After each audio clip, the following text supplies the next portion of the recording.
Okay, Mayor, we're ready. Okay, good evening. This is our second budget workshop, August 20th. Roseanne, would you please call the roll? Mayor Harvey, Here. Vice Mayor Kennedy, Here. Commissioner Ross, Here. Commissioner Samaria, Here. Commissioner Tudor. Here. Okay. Commissioner Samaria, would you say the Pledge of Allegiance, please? Yes, thank you. I pledge allegiance to the flag of the United States of America and to the republic for which it stands, one nation, under God, indivisible, with liberty and justice for all. Hoorah. Thank you. Okay, we'll do public comments like we did prior with each individual thing. And we forgot one person. Is Paul here? Yes, he is here. He's here. I don't have Paul on. Yeah, he's on There he the, is. okay. There The you green background. I don't see. Yeah, right beside the Commissioner He's Samaria. underneath Vice Mayor Kennedy. It's different for everybody. Oh, Oh, there you are. He just popped in. That's why I said mine pops in late. Okay, good evening, Paul. Yeah. Hello, hello. Would you like to proceed? Yeah, I guess so. We sent out the most recent update, which included the changes that we discussed at our most recent meeting, as well as the original draft 2. Nothing has been changed that I needed to put together a change summary or a comparison of any substance. So we're basically where we left off. You have a budget that is about 200, let me get the exact number in front of me. It comes out to, I got the financials in front of me. No wonder why they're not making sense. At $255,758 is right now slated to come out of reserves. 90,000 of that is a capital transfer.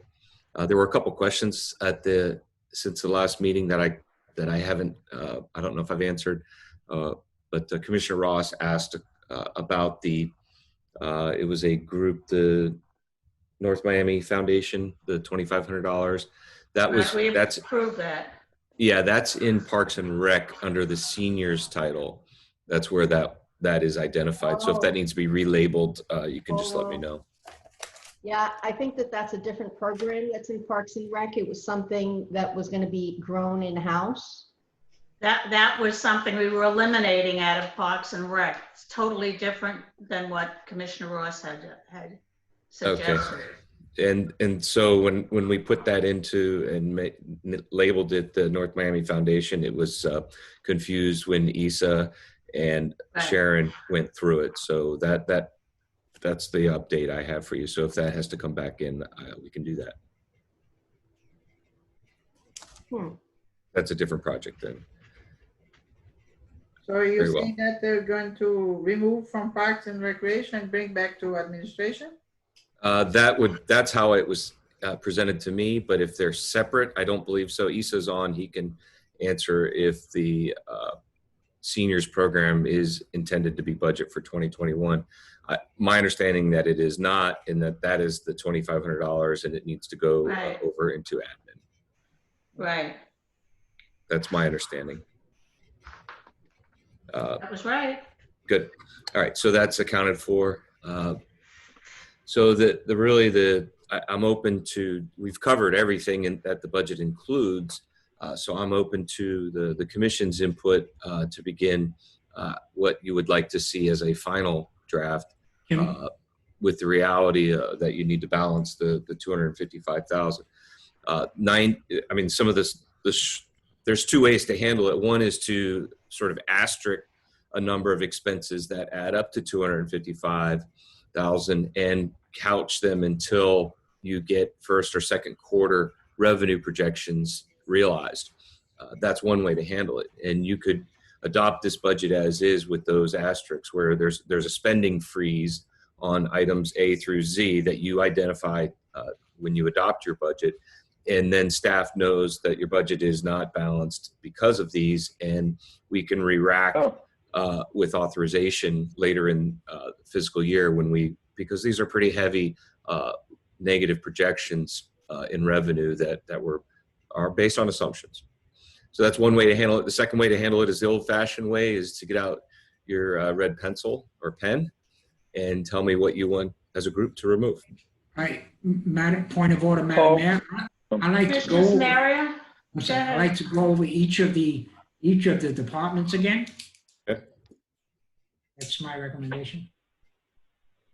May I ask a question about the number that you're discussing, Paul? Yes, sir. The 255 that basically we have to either, handle one way or the other, as you just explained. Because we're also, the second draft has a decrease in revenues, those two things are separate. So isn't it 255 plus 80 that we have to account for? No, the 255 Because is we're now is saying the we're going to net. bring in $80,000 less, or are those two things netted out already to each other? They're netted out. Okay, just want to make sure we don't need to combine the decrease in revenue and the increase in expenditures. Okay, that was my one I'm question. happy to- But since I'm talking, Paul, let me just say thank you for sending the budget by department in separate PDFs. That was enormously helpful. So I appreciate you sending that to us. No problem. If I may, Madam Mayor, I have a couple of general questions just like Go that. ahead, Commissioner Ross. Thank you. The question of FRS that affects the police department and the parks to a much lesser degree. We have the part-timers in the police department. Their salary comes to about $94,000, and the FRS contribution for those part-timers is at 25% level. So that's going to be about $24,000 that needs to be allocated to the burdens for the police department. Is that already in there? Because I thought the issue was resolved after we received this budget. We were aware of that, and this draft includes the reversal of that policy. Okay. And also, when we're proposing a budget for the roads department that's going to come in $66,000 in the negative, is that $66,000 absorbed in the general fund as it's proposed, or is As that proposed, an additional 66? Yeah, that balances in a fund transfer on the revenue line. There's a transfer in from general fund or out from general fund that covers that, and that's historically the way that fund is handled. Well, where do you suggest we start, Paul? Well, there was one request to go through each department, and I'm happy to do that, and we can tackle it in that approach. Okay. Can I ask another kind of procedural question before we do that, though? Because I'm going back to what you said, Paul, about the possibility of marking some things that are basically frozen until we get to the end of the first quarter or whatever period of time we would determine. Do we have to do that, or could we leave that to the new manager, or is that completely the role of the commission to do it at this time, or should it be done in conjunction with the manager? My point is, we're getting ready to hire a manager here shortly.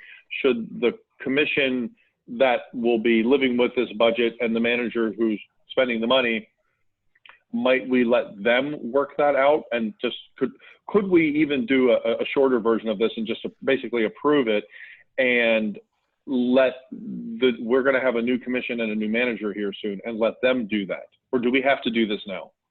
I'm not suggesting I don't want to do it tonight. I'm saying, might it be more appropriate to let that new group and the new CEO of the village do it together? I totally agree that your future manager would be the person to make those decisions and to communicate with the commission any changes to the budget, including what you just described. So I totally see it that way, no matter what you do. But what you want to do is create a clear message to your residents, obviously, and to staff of what is an acceptable expense for 2021, what is an expected expense for 2021, so that you can track it. And that's the real element of adopting a budget. You know your revenue and your expense, your revenue rate, unless you change that, as proposed. So that's the top is what the ad valorem and your various fee structures are. So that's communication point A. Communication point B is to the employees, to the residents, what the service levels are, et cetera, et cetera. So whatever is adopted in this budget gets crunched into a summary and then published in the newspaper. So if that summary has a $255,000 imbalance in it, you're communicating that.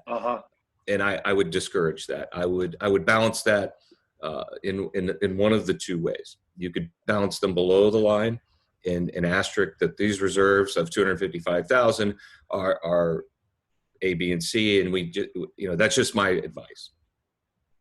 Okay, just wanted to kind of make sure we're letting the people who should be in charge be in charge. I think that's exactly what we're all saying. Okay. Okay, the one, You're muted, Rox. So It's not Rox. I popped out, my connection had a blip in it, and so I really didn't hear the answer, Paul, to the $66,000. You say it's accounted for in a fund transfer under administration, or? No, or in the summary. it works out as a operating transfer. Okay, And- operating transfer in that summary sheet. Yes, So it's part of the 97. correct. Or it nets out. It's from reserves. That no matter how you look at it, that's where it comes from. It comes from prior year or existing year savings. okay, I would like to add that one area we never touched when we were going on salaries last time was the chief's salary, who's got a lot of expanded duties, and I'd like to change his salary to $90,000. So is the consensus to go through department by department? Because we can start with police if you so choose. Since you That's brought. a good start. Let's start with the police department. Can you share me? What does everybody think on that? Does everybody agree? Well, let's go to the police department first and discuss that. Well, if we're going to Commissioners- do the whole department, let's just to do the whole thing. Yeah. Mhm. Commissioner Samari? No, I like to I want to hear what everybody else has to say first, because maybe there's some stuff that I don't need to bring up. Since you brought up about the chief's salary, we can go first on the police department. Right. Commissioner Ross? Well, I have a question about salaries in general, and I understand that the collective bargaining agreements require increases at certain times. The police is at their anniversary day. I'm not sure what the painters union is, but it's much less substantial. So I would recommend that we shy away from an automatic increase. I mean, we're putting it in the budget. We're creating that pot of money for salary increases. But I would shy away from an automatic increase and let the incoming manager make those assessments. You're talking about the 5% that Commissioner Kennedy wanted? No, Are they- I'm talking about, no, that Okay, 5% is represented in a separate line item under administration. And that's, Right. we've Okay. agreed that is a separate program for the incoming manager. But there's 5% that's been worked in for every position Right. in the proposed budget. And I would rather, unless we're required by a contract to commit that, I would like the incoming manager to make that determination and the level of increase. I understand that there were several increases that already were effectuated in the last couple of months under the prior interim manager.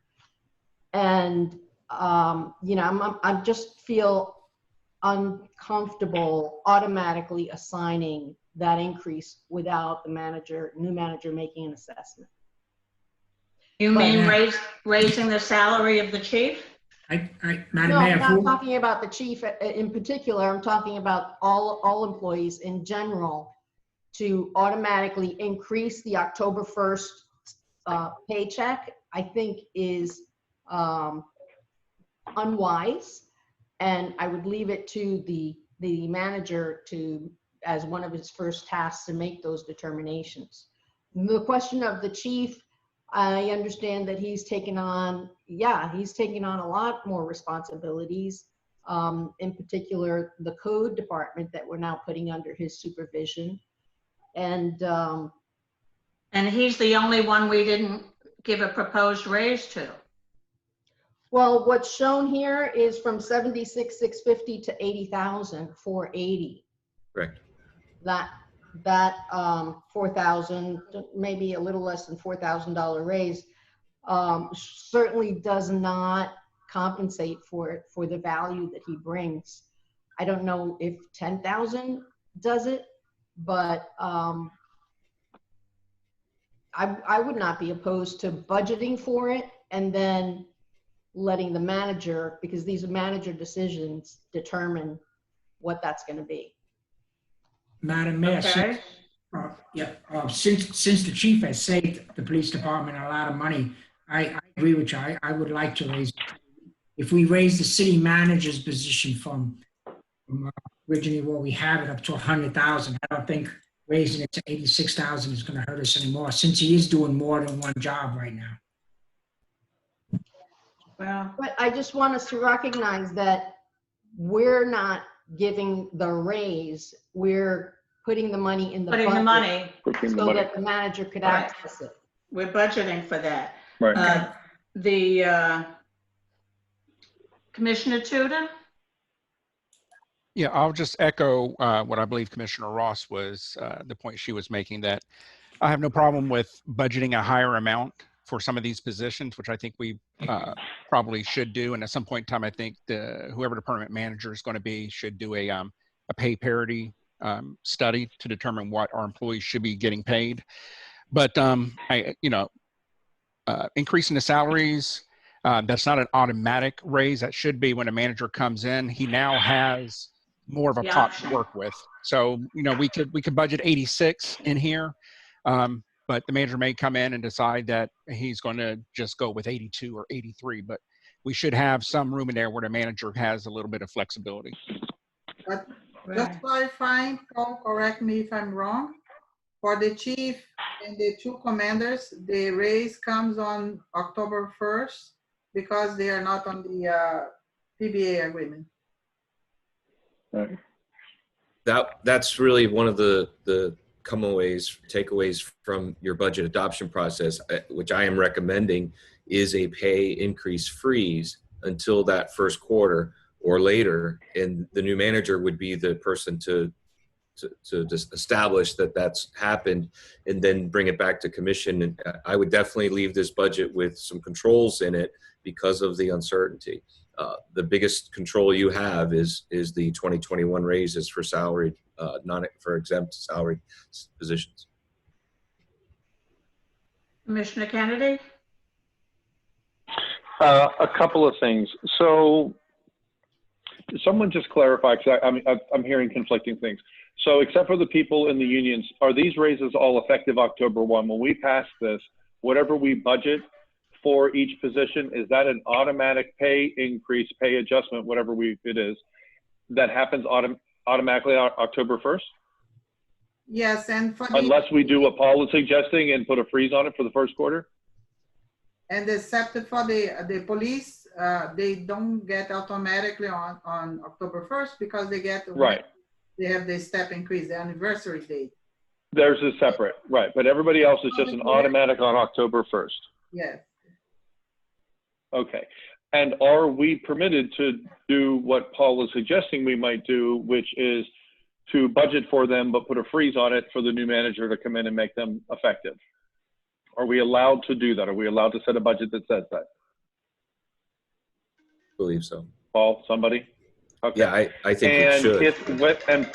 Okay, and my other question is, and when they do that, is the raise made retroactive back to October 1st? Or does the new manager have the option of saying, for this employee, I'm giving this raise and making it retroactive back? So they basically get a lump sum on their first paycheck. Let's say it was done January 1st and we owed them for 3 months. Or is the new manager allowed to do that? And that would then align it with the budget. Not that they have to spend every dime in the budget. That's not the point to spending the money. But they could decide that this person really earned it, should have gotten it back on October 1st. I'm giving it to them now and retroacting. You can set the policy as you see fit. Those statements is how I would recommend it, that it would be optional, retroactive, and it would come back to you as a commission. You're going to have financial evidence A, and then your manager in B, and between you and those two pieces of information, you'll be able to make a decision. Okay. Okay, fair enough. If that's the case, if we can freeze those raises for the new manager to implement when she or he is in place, and they know that's basically a top priority, and they can make them retroactive, and we all agree to give the new manager that authority. I think that's probably the best way to go. I'd rather the manager come in and base these on some kind of performance. Now, let's not forget also that, assuming when we get to the administrative section here, that my suggestion for the bonus plan, let's not forget that that's an extra, is it a full 5%, the number you put in, Paul? Yes, sir. That's an extra 5% as well. That's completely optional. So let's not forget that when you're talking about, and that includes the chief. So when we say chief, I'm not talking Luis Cabrera, I'm talking the position of chief. So that money is in there as an optional increase as well. So whatever we already have budgeted for the chief, which I calculated to be 4.99%, so it's 5%, the number that's in there, the 80,480, that's already 5%. And then we have an additional 5% in my plan, assuming that stays in the budget. We have to get to that department. So that's a total of 10% that the manager could give to the chief. I think that's pretty substantial, and I think given the options that the new manager has the day she or he arrives, and that extra 5%, I'm kind of happy with that, because remember, never mind, I'll take that last comment back. So I'm kind of happy letting the new manager doing it, especially knowing the retro is an option and the extra 5%.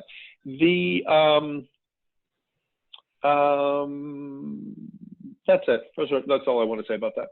If I may ask a question, are you talking about getting rid of the 5% for the village employees? No. What I'm saying is, because let's not forget that that's there as well. So as we talk about raises for any staff, that those are what we're looking at in the budget here is completely separate from the 5% that we're going to then see when we get to the administrative section. Oh, yeah, no, but I'm not talking about your incentive 5%. I'm talking about, I thought all our employees were getting 5%, the village employees. No, I'm not saying take that away. What I'm saying is, Ginny, you currently the chief is down fiscal 20 for 76,650. Proposed fiscal 21 is 80,480. That's a 5% raise. You're suggesting lifting it up to 90,000, right, which is, if you take 76,650 minus 90,000 divided by 76,650, that's a 16% raise. That's a 16% raise plus the 5% on top. That's a possible 21% raise for the chief in one fiscal year. All right, I have no problem with having that be go to the new manager, but to have that as a up to $90,000 to budget for it. But what about the 5% that all our employees are supposed to be getting now? I'm not talking about the police. I'm talking about our employees here. Mayor, I think we're confusing a couple of things. May I have the floor a second, please? This is Chief Cabrera. Yes. Paul, since we had a conversation today, and I think it looks like we're going around in circles. I think Paul brought two things for the commission to consider. Number one, he's telling you out of this budget, you need to cut approximately $255,000 before you have a balanced budget. So that's one thing that you keep in mind. He's saying one of the options you can do is freezing. Freezing has a risk factor, whether we have a brand new manager, whatever we bring.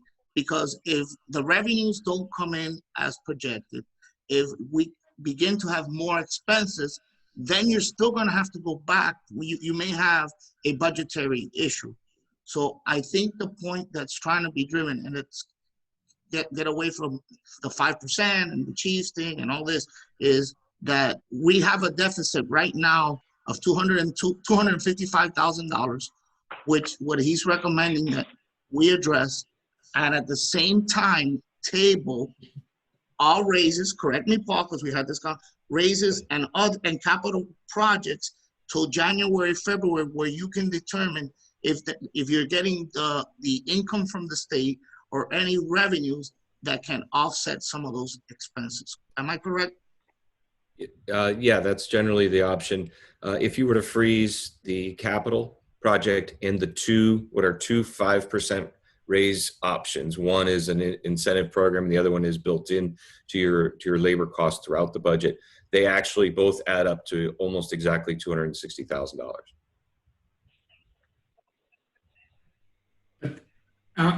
Madam Mayor, but what if I'm understanding, Yes, Commissioner Smith. if you're saying freezing it, but then if with Vice Mayor Kennedy bought, if it gets recto backwards, where they get the back pay, that's not going to balance it, right? Or is that going to be unfreezing is based upon that we have the revenue coming in? Correct. Well, some analysis in revenue and also a personnel review and executive input from your manager. And there's a couple ways to do it. One is you can leave it in the line items as it's basically put right now, or we can pull it out and put it below as a special reserve with conditions on it. And that way, either one has to that scenario has to come back to the commission for a vote. If it's in the departmental line items, you could create a confusing option where a manager may think that they have that authority. So that's really one of the things I just want you to make a conscious decision on, is where do you want that authority? That might be neater to look at. That might be a neater way to look at it on there. And then, Paul, are you saying the manager would have to come to us for each, let's say at the bottom of, I'll pick a department, Public Works. At the bottom, that's a bad department to pick. Let's say Rec Center. At the bottom, there is basically what amounts to staff raises is there, and it's equal to 5% of the salaries. Would the manager have to come back for every time he or she wants to dip in for any individual employee, or when they're ready to do that entire department? Would they have to come ask us for permission every time? That seems a little cumbersome, but I do like seeing it the way you're describing it at the bottom. I wouldn't think a manager would do it that way. I think a manager would have the financial information and then make a decision to absorb the 5% because the revenue's there. And then the second incentive one would be a package deal. That's how I would see it playing out. But your scenario is okay, because I heard you just say that the manager would have to come back to the commission and ask to go into that salary, the regular 5% increase fund. There's a third option. The manager can come back in mid-year after doing a financial analysis, a fiscal analysis, and say in mid-year, here, commissioners, this is our financial analysis with Paul, and then recommend 5% here, 3% here, 2% there, and I think that's less riskier, isn't it, Paul? At mid-year, if you're projecting something. There's no risk as long as our leadership is in on it and makes the final decision. And with the police having the union. Yeah, some of that is not going to be as flexible because of the contractual obligations, but generally speaking, the math does work. Yeah, and I'm not as familiar with, and John's not here today probably, but can you have a raise freeze? But that leaves everybody else without nothing. There may be, if I may, we can have John take a look at the PBA contract, because there may be an opener for exigent financial circumstance. They usually throw that kind of boilerplate language into the agreements. And, a severe loss of revenue, I think, could be an exigent circumstance. And there's a third option. I like the way Chief likes to use that approach, but the third option is you could go to 3%, which would be what we would budget anyway for the contractual obligations. And then you would only, you would take out the 2% flat amount in all the lines from that amount. And then the 5% incentive program, that'll get you pretty close, and we could probably figure out the balance. And then you've covered both options, Okay. your contractual obligations and your budget balance. Okay, so you're saying if we take that capital outlay and the 5% and the across the board raises, the budgeted raises and the I'm going to call it my fund. If we take all of that out, basically that balances the budget right there. You'll be If we pretty don't take close. them out, I'm sorry, we asterisk them, and maybe we do a little slicing and dicing. Okay, but if we asterisk all of them to say those are frozen until the end of the first quarter, and you have to come back to the commission to get them unfrozen, we can do that? Yes, that's one way. Or the other suggestion was to literally pull them out of the sheets that make up your budget and create a new line at the bottom after the budget's balanced as a reserve, special pay incentives, A, B, and C, and identify it that way. And that way it's a reserve transfer back into the budgets as the manager so chooses. It's one vote. I believe it's not a ordinance, which would require the 2 meetings and be more cumbersome and time consuming. That's how I think you should handle it. Madam Mayor, question, point of Yeah, order. Commissioner. $250,000 is what we're short. Can't we go through the budget, and that's what we should be doing now, and see if we can cut the two? I don't want to sacrifice the, and if I'm not understanding, and I apologize, that I don't want to sacrifice the employees getting their 5%. Have this balance out. There should be ways that we can get in order departments come up with 255,000 if we go for one more time, and then if it doesn't work, I mean, that's what I thought the second workshop is supposed to be about.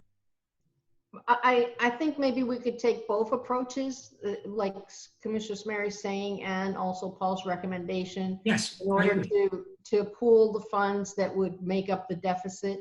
And in the police department, I noticed that we have several line items of contingency. We have 15,000 under R&M. We have another 76,000 under operating supplies. Under machines and equipment, we have 8,000. And there was a special program that was going to be initiated last year. This year, we removed. That's been removed. That's already been removed. Yeah. But underneath vehicles, there's a vehicle lease for $6,000 for that special program. So when I counted those up, that's $36,600 that can help us. You know, if we eliminate that from the police department, it can help us make up the 248. And I don't know, I mean, I don't want to, Chief, certainly I'd love to hear from you if these are things that are, you know, absolutely required, but the budget this year is going to come in under anyway. So obviously those funds it's nice to have them as a fallback, but if it's eliminating 5% or reducing 5% or reducing these sort of undetermined contingency amounts, I'd rather reduce the uncertainty and not trouble the part that all of our employees are looking for. You're absolutely correct.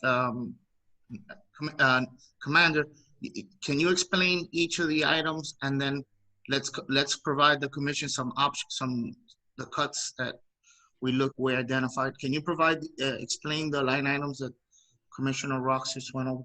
So under section 44, line item 44, the rentals and leases. Yeah, you're right. Page, please, Commissioner Ross. I'll put it on my screen if you want. Yes, page, please. Thank you. It's going to be page 14, I believe. Thank you. Yes, page 14. Okay, thank So you. one of the 2020 leases says it's for the special program that's being eliminated. Yeah, that's this one right here. You're correct. I believe that the chief has that repurposed. We just didn't change the title. Yeah, the vehicles about a few times. And as far as that specific repurposed, that is I don't know if we want to call it miscommunication or something. That is not for the special program. We were looking at rolling vehicles over from the end of 2020. I believe Paul has it as the first 2 vehicles. And then it rolls to rolls to the bottom. It was basically because those two leases were coming up, they were coming into a new one. How the other one squeaked in there, I'm not sure. I don't know if it was just an oversight on my part. That's fine, but that could definitely come out. That can be eliminated? Yeah, because that vehicle that's assigned for that special program, that special program is not something that we are looking into anymore. So instead of 4 new leases, we would have 3 new leases. Yes, ma'am. So there's $6,000. Okay, so, Commander, you wanna go ahead and discuss the other recommendations for additional cuts from the police department? So the Yeah. next one I referred to, Commander, was under line item 52, operating supplies, 52 is going to be page 18. Okay. There's a line called contingency. Okay. Yeah, there were a couple of items on this. The one that I'm looking at still has the PAL program on there. I'm not sure if this one does. It does. Okay, yeah. I mean that's almost $7,700 that is immediately going to come out. So I mean there's that's calculated into it. I had that checked, Commander, and it's just the label wasn't changed, but that reflected a list of items that you had given her. It did not include the PAL. I can pull that up. I think I have her list. Yeah, the way that it's set up with the police league and then right below is police safety equipment. The original total for the police league was $1,680. And we struck that and dropped the $1,680 into the line item below, the 6,000, which is how you come up to the $7,680. It just duplicated itself. So that's one that can be automatically removed from there. As far as going down to the contingency, I mean, you look at year to date with the 20,636. I mean, and that's something that I can get in touch with Sharon and find out exactly what that's going to. But you know, when you compare that to what's budgeted for the 7,600, you know, that's a question.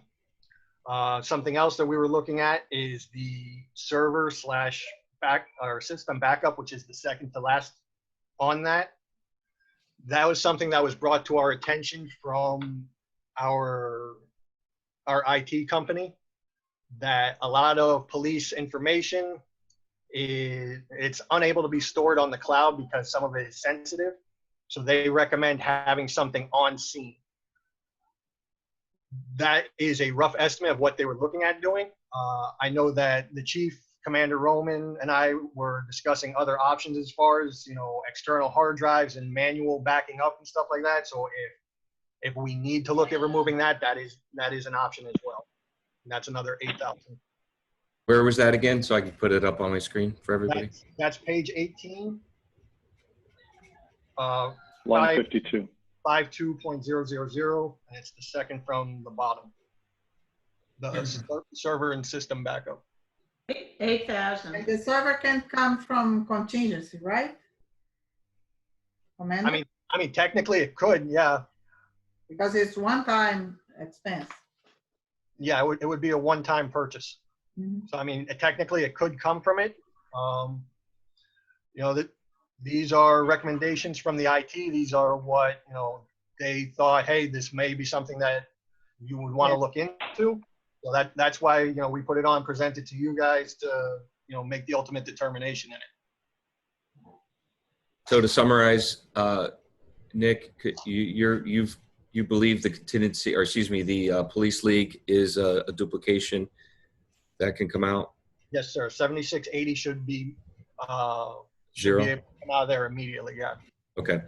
And the server, I was getting my notes organized when you were talking about the server. Is that reduced or kept or eliminated? One of the three. If you know, forced into a decision that, you know, we're looking for monies to cut, I think that we could work around that and eliminate it. All right. Paul, I did, do you have the total of the contingencies for general fund? The line items that actually are called contingency, there's 22,000 across the budgets for that. In these repair, maintenance, operating supply lines, there are, just to balance it, because you don't list everything you buy, there are contingency lines, just like the one we're looking at right now. This $7,600 are just things that they don't list out. And so I can't automatically call them, you could call them miscellaneous, would be more accurate perhaps.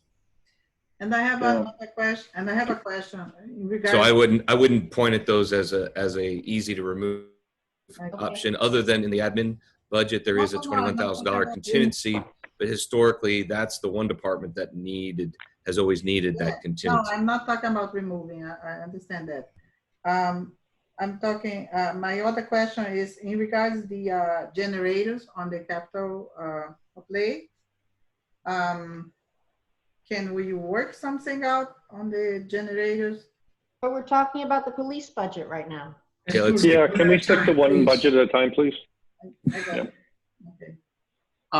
So Paul, before we go any further, Paul, is someone keeping track of, if we're going to start cutting here, is someone keeping a list so we can have a running tally? Because according to my calculations, we've already cut 21,680 out. So who's keeping track of this so we know it's going to get done? And after this meeting is over, I would like to see a report of by line item, by item, what we all agreed to cut out with the amount, so we can see exactly how much we cut out at the end. I'm afraid we're going to get to the end of this meeting and we'll have 10 different opinions on what was cut. Yeah, I'm trying to do that. I have the two, the lease vehicle and the police athletic league. That's 13,680. You had another one? I have two more. Okay. The server backup, 8,000. Server, the 8. And the server backup for 8,000. Yeah. So let's make sure that someone's making a very accurate list here. And I think we should all get a copy of it tomorrow so we all can see what we're expecting to be cut out of this. I have it so far. I have a question for Nick. I think you guys may still be in the middle of something here, but I have a question for Nick before we pass line 52, please. I'll wait. Okay. I'm going to recommend two more cuts. Paul, I'm going to recommend that we remove one of the vehicles, one of the purchases. That's about 23,000, is Hey, What item are you on? Over and above the one that's the program, the Page special. 14. So your vehicles are 7,200 for 2021. How many vehicles are we scheduled for 2021? I believe it was 2. One of them is listed as the 2020 vehicle, which Nick pointed out. It's the 2. So that's to be clarified. If the commander wants to confirm or deny his car list. The way I'm reading it now, after Commissioner Ross has brought this up, is if you go up a couple to the first 2020, you have 2019. Nope. Go back to vehicles. Back to page 14. Yeah. You have the 2019 Chevy Tahoe, and then right below that you have 2020 Ford Taurus potential lease/special program. That's immediately out. That's the one we cut. Yep, got We that cut one. that already. That one's gone. I believe what the chief is proposing is These 3. as opposed to those 3, taking another one from there. Yeah, I would say 1 at the most. Just Yeah, because one. I'm recommending 1, and I'm going to make another nice size recommendation. But let's do 1 at a time. Go ahead, Nick.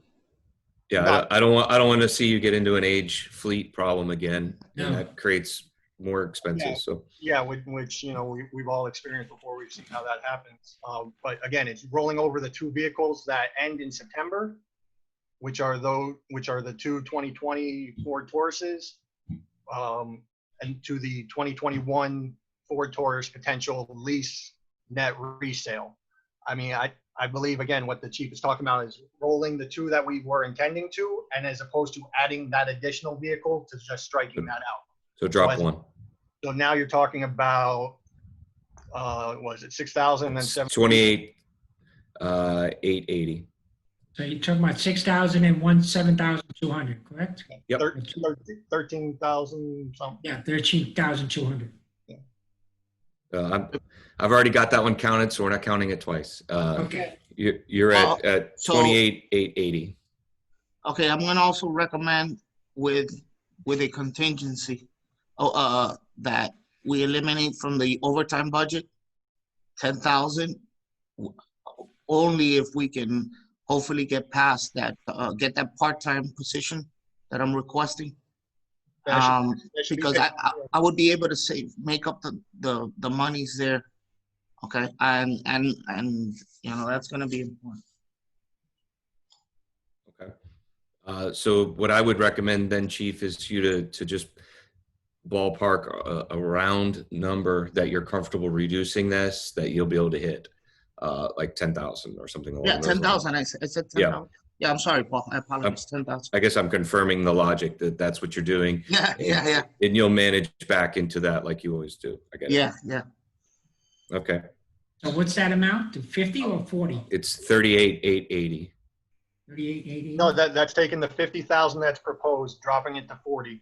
Right. That's what I thought. Yes. And now Paul is telling you what total you're up to, which is Right. Yeah, that's the 40,000. Okay.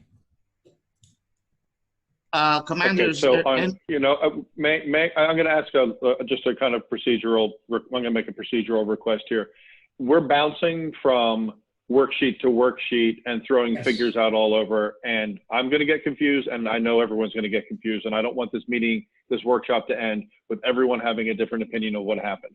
When we talk about cutting something, can we please talk about a line item number, for example, line 46, and talk about an item so we're all in agreement? So are you talking about changing on line 46 vehicles from 50,000 to 40,000? Is that correct? It would be page 14 of the vehicles, which is a I'm going by 92,000. line item because we're all working on different kinds of versions of the same document. Let's talk a line item that never changes. Line item 46, is that what you're talking about? We 44. don't have them listed as line We don't items. have a list. It's 44. Yes, we do. correct? Every budget worksheet has a line item on it. Paul, what line item are you talking about? For vehicles, it would be number 44. Page. Just give the Rentals and page. leases. For It's a $92,000. right, we dropped out. Yeah. Right. Correct. What was the And 50,000 that you just said to drop to 40,000? that's going back up into overtime, and I don't know the number 14. until like Line 14. item Thank you. 14. Yeah. So that's line item Line 14, item 14. It's a whole lot 50,000 easier if we all talk the same number. So that's dropping to from 40. 50 to 40. Yep. Got it. Okay. All right. All right, Chief. Are you sweating? Nick, is there anything else? Somewhat, yeah. We don't want you nervous. I mean, those are the ones that, left out at me that, Paul, myself, the chief, Commander Roman had discussed prior. If there are other questions or thoughts, we can take a look at them. Can I I suggest actually do have a question. Go ahead, Rex. on line item 64, which is page 21 of 35, Capital outlay. that's for machinery and equipment. There's 5 laptops, $2,500, great. And then there's contingency. This seems to be like a new expense. So I don't know, it's not like we have a history of contingency under machinery and equipment. Maybe there's some room there to reduce.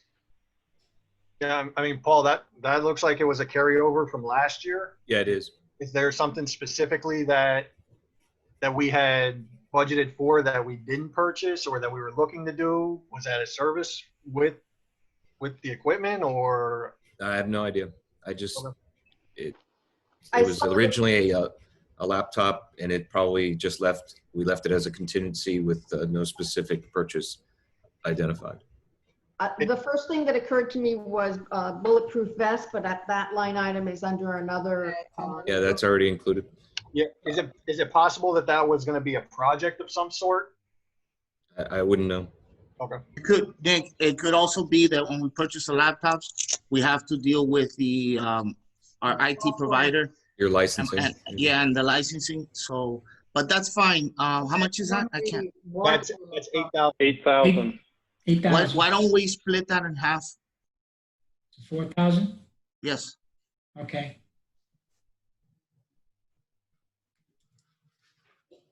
I agree with that. All right, you're at 42,880. Yep.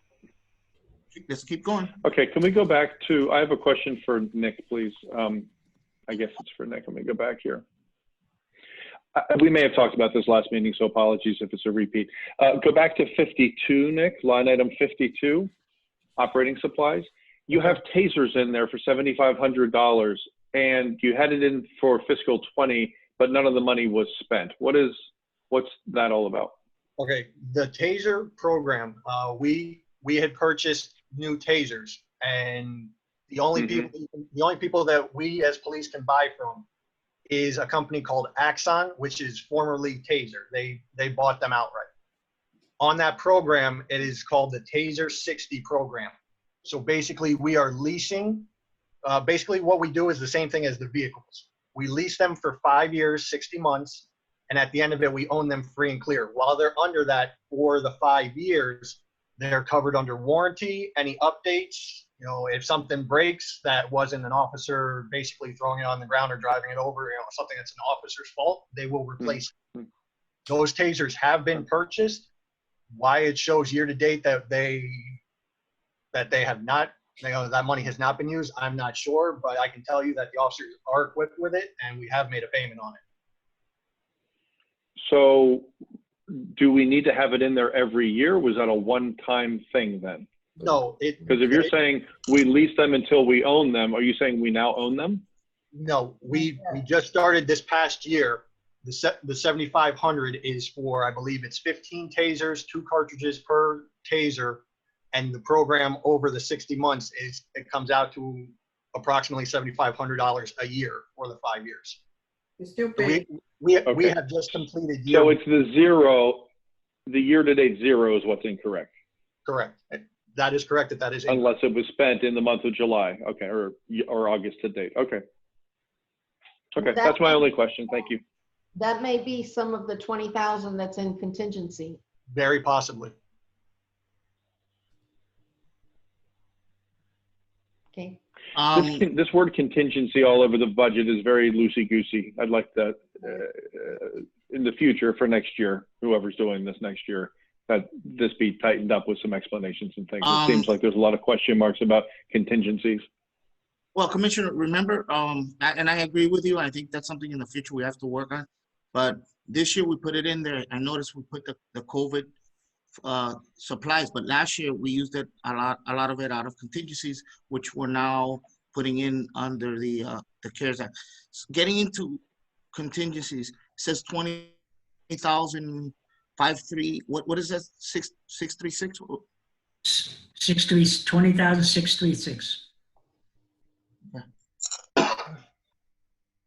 Well, I feel. Oh, can we go back to that line item? Which one? The contingency and 52, page 18. Commissioner Rocks brought it up. Let's take 5,000 off of that.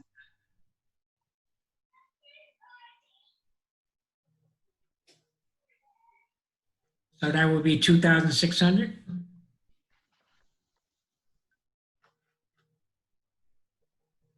Correct. What line item are you on, please? 52. 52, the contingency. 5.2. And what item are you what are you talking about on there? The contingency. When you brought up the contingency. Yeah, that was Ross. Okay, so you're gonna decrease that total? to. No, we're gonna decrease. Right now it's 20,636. I don't. The proposed is No. Now it's only 7,600. 7,600. No. Oh, I misread that. Okay, my Yeah. apologies. So it's to remove. Leave it. Hold on. 5,000? No, just Paul. Just go ahead and leave that because we need to verify what that's going for. Yeah, I thought it Yeah, was let's not 20,000. cut something out if we don't even know what it is. Yeah, I thought it was the 20,000. Oh. I think I wouldn't recommend you go any further, Chief. You're at 42,880. That's a pretty sizable reduction. I Yep. think you. I agree. What are we going to continue? Code is part of this now, so are we going to continue on with code as part of this budget? Yes. I think we should. We can do that if I see that's what we want to do. Okay, so what was the police department's cut, Paul, so far? $42,880. And Chief, you're comfortable with that? Yes. Okay, 42,000. Okay. Oh, do you have the total contingents for the police department? Do I have the total? No, I don't have the total. It again, the labeling isn't exactly contingency. That's just historically what it was called. It's really miscellaneous items, and I wouldn't recommend you adjust them. No. I think So codes next.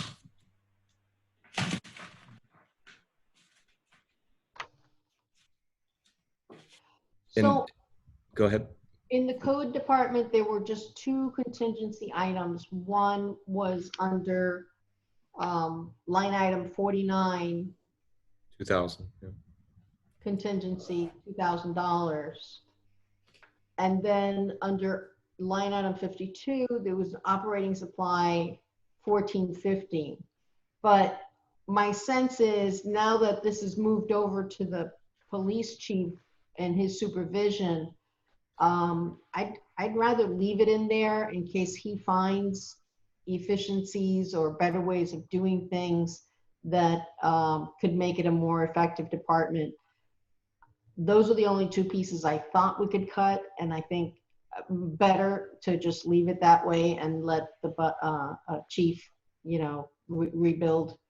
And I would agree. It would be overly optimistic to say that there may not be an increase in some small line items with all the unknowns.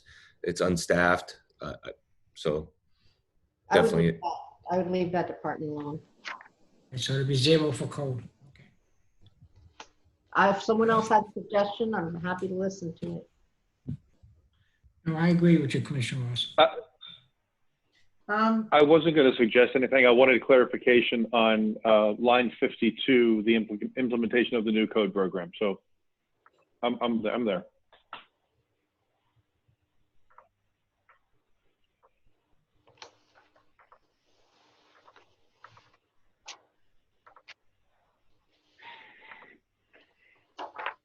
That was it.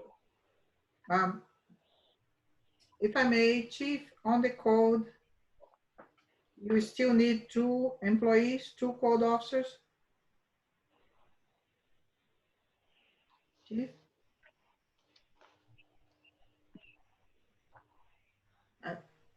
Chief? I don't think he's here. Is she there? What do you need? The code department is historically works only function with 1 code officer until recently. And do you agree that you need two code Yes, officers? absolutely. Okay. Yeah, and just to reemphasize that, the community for years wanted to have two code officers, so I would not cut that back. Okay. I would like to ask a question about salaries for the 2 code officers, though. And this goes back to a conversation I had with Louis earlier today. So, Louis, do you want to discuss what we discussed about having a member of your police force cross-trained? And the reason I ask is, does that need to be does that need to be recognized somewhere on the salaries here? Or is it, talk to us about that. Is it something we need to consider for budgeting purposes? Because it affects salaries that is now all in one department that could be transferred to a different department. Yes, so one of my recommendations in order to work with the current deficiencies we have in code, which I discussed prior, is we don't have, code doesn't have 24/7 staffing as the police department does. So I'm looking at, especially for life safety and public safety, public issues, public nuisance, quality of life issues, cross train a supervisor and possibly 3 officers, at minimum 2, to supplement the our code enforcement department. Many times, and we'll get dispatched, and I'll give you one, a barking dog call, and it'll be a Saturday at 7 p.m. And we obviously code will not be there. If officers observe this, they're there. It would have been a police call anyways. Now they have the authority to be able to take the appropriate actions. Additionally, one of the the positions that I'm recommending an increase of 90 cents to, he lives in the village, is extremely knowledgeable of the village, and will be able to help directly supervise the code program, along obviously with the commander. But you know, I think with the 2 code officers and the augmentation of the police officers, I think we could finally begin to what I like to say, discuss in the police department, is provide a superior service delivery, and that's my ultimate goal. Where code is, you know, and the end game of code should be that you never have to do anything except, you know, maintenance, because everybody's knowledgeable, everybody's aware, and everybody's a community, and the code is working together, and you're not going to have the issues. But right now, you know, I think we have to get to those objectives. Okay, so then, Chief, my point is, do we need to allocate money in salaries within the code department to compensate for a portion of that person or those people's times? And do you have money in here budgeted somewhere for the training of those people? I would need additional funding. Thank you for bringing that up, Commissioner. I would need additional funding to send the individuals to the training. We were working on getting a cost factor for the code enforcement course. So we'll be able to provide that. Unless, Paul, do you have what we spent before on sending them to the code enforcement training? No, I don't. 1,200. How much? 1,200. A person? Oh, no, for the license, you mean? In order for them to go to that week or 2 course to get certified. $750. $750 per person? Per person, yes. And then 1,200 for their license? 1,200, that's what we have now for education training for the code. We have on the budget. Okay, so it's 750. So 750.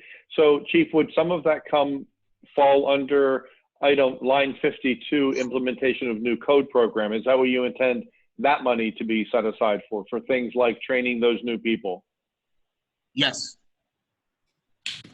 Okay, so do you feel like you're covered to get these officers trained properly? Let me look at the line item. What do you have in there? What do you have in there now? It's $5,000. It just says implementation of new code program, $5,000, and the footnote is miscellaneous costs associated with updating and implementing the new code program. I'm not sure what the new code program means. It does say forms, policies, manuals, training, recruitment, automation. So I didn't know if that covered what you needed there. Yeah, and we're also looking at, it's not a big cost, but the actual code enforcement officers we're getting them uniforms, so they're identifiable when they go into and that's public. in there too. Yeah. Okay. So Paul, maybe I should ask you this question. If there's going to be some cross use of these employees from police department to code, does that need to be shown somewhere under salaries and code, or is it not necessary to account for it that way? My advice was to not intermingle these funds this process, but through next year's budget process, after we've played with it a little bit, we'll show the synergies. That's what I would do. Okay, very good. I agree. Okay, that's my only question about code. Okay, so code, we're back to we're not taking anything out, it stays the same, correct? That's what I think. Paul? Yes, that's my understanding. Okay, okay, that's what we're trying to keep track of. So that's why I'm asking, I apologize. Well, I was giving you a, Like magistrate.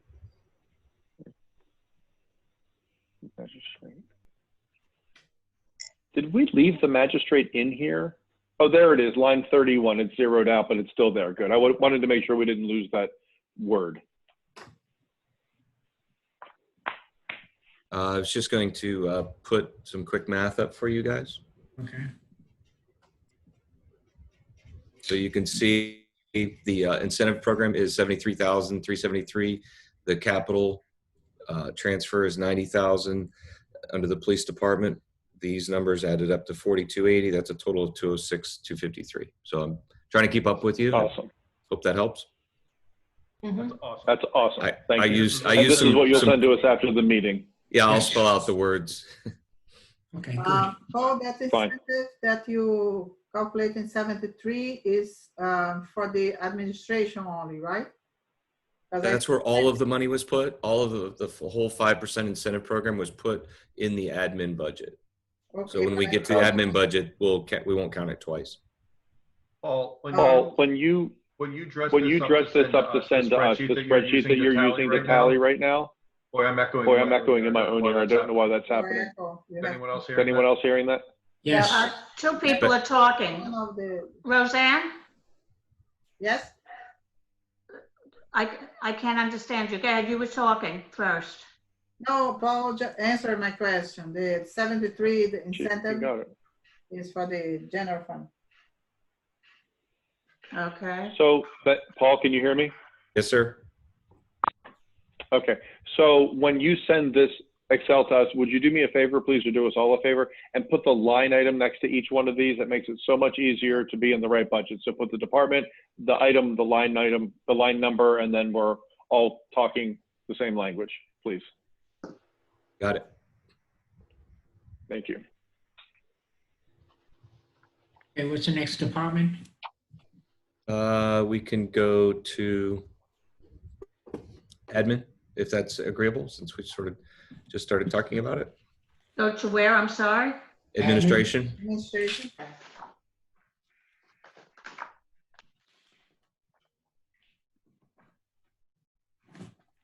Under administration, just to get the ball rolling, we have it line item number 99 in the summary page, I think that is.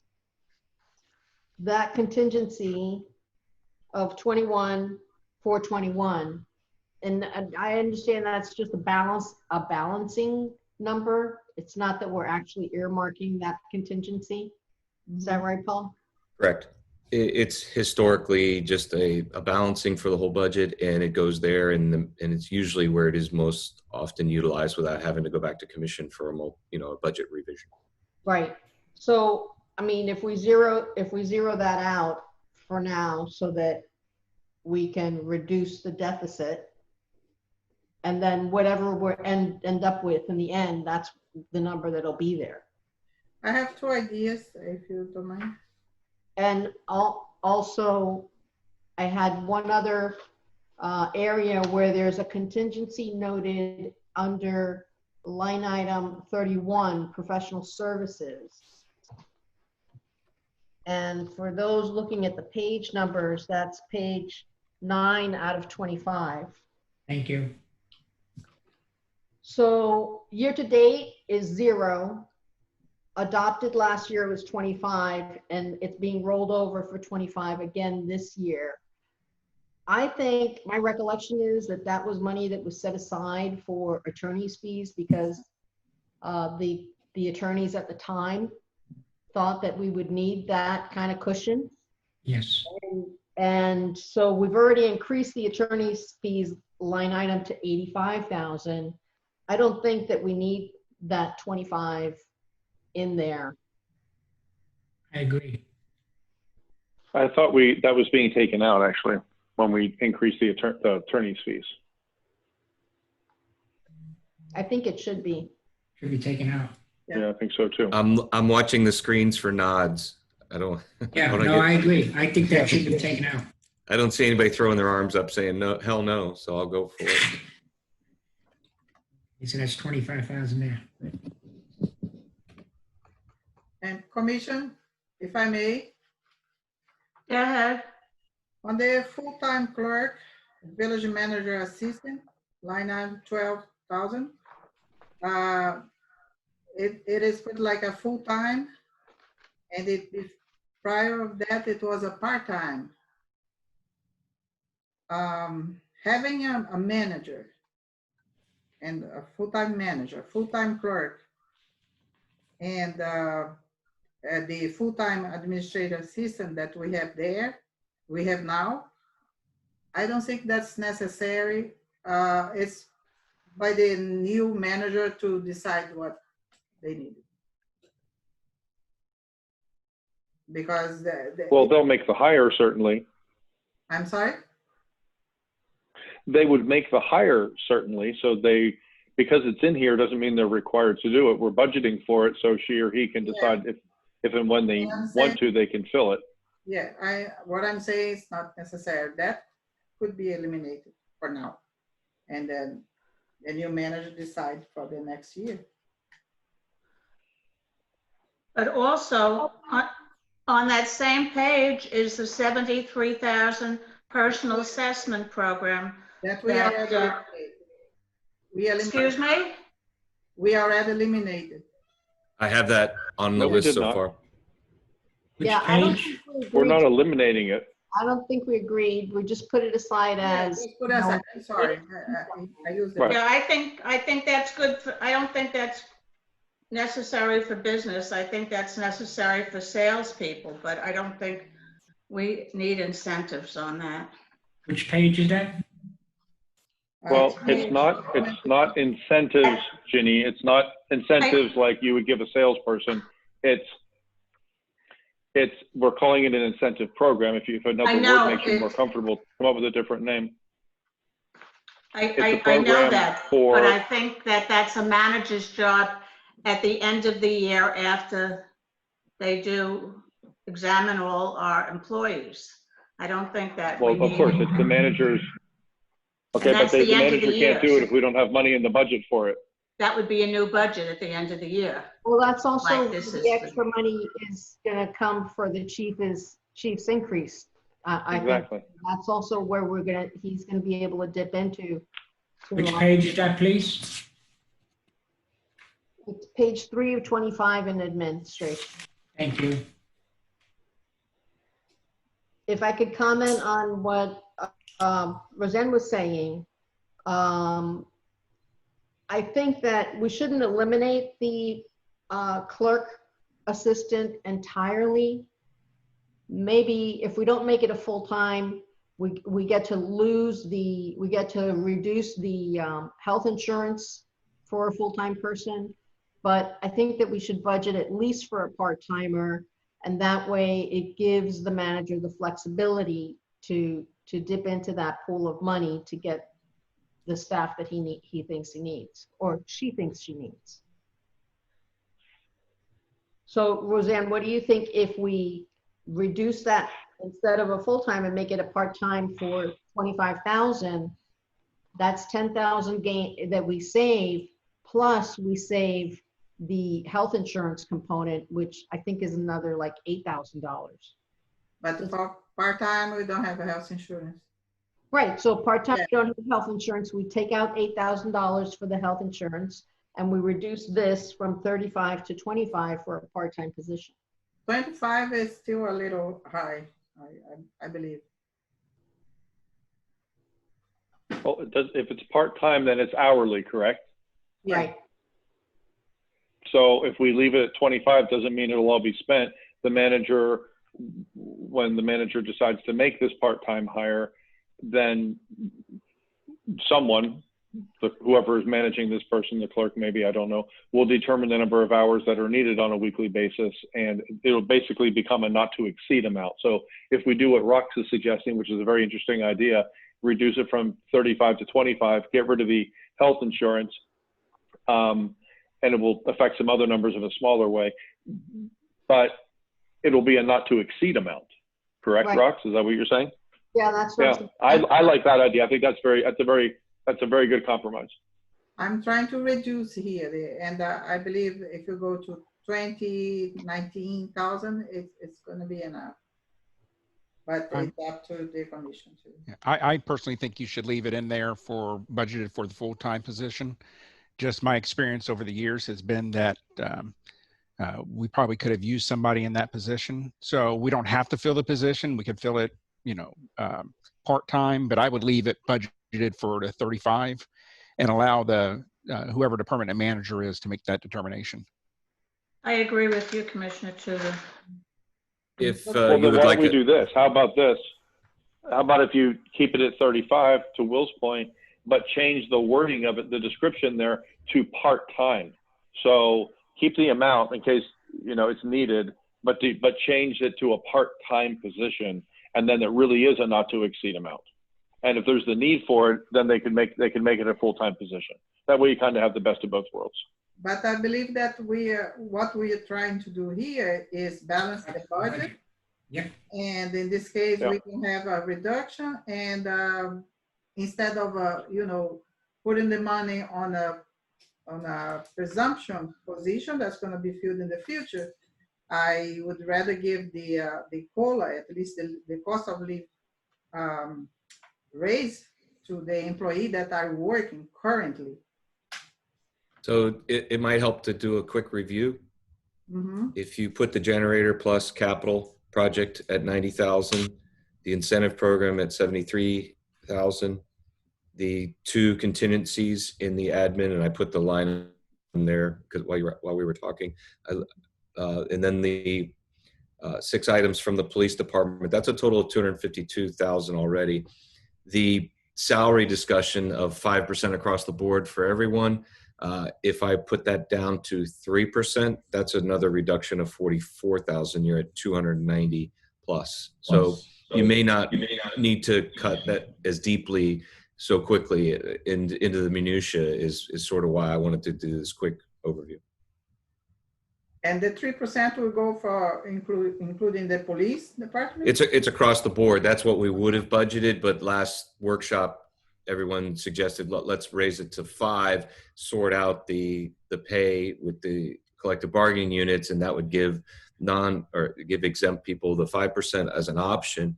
And so that was the logic with the 5%. So if I reduce that 2%, that's a savings of 44,000.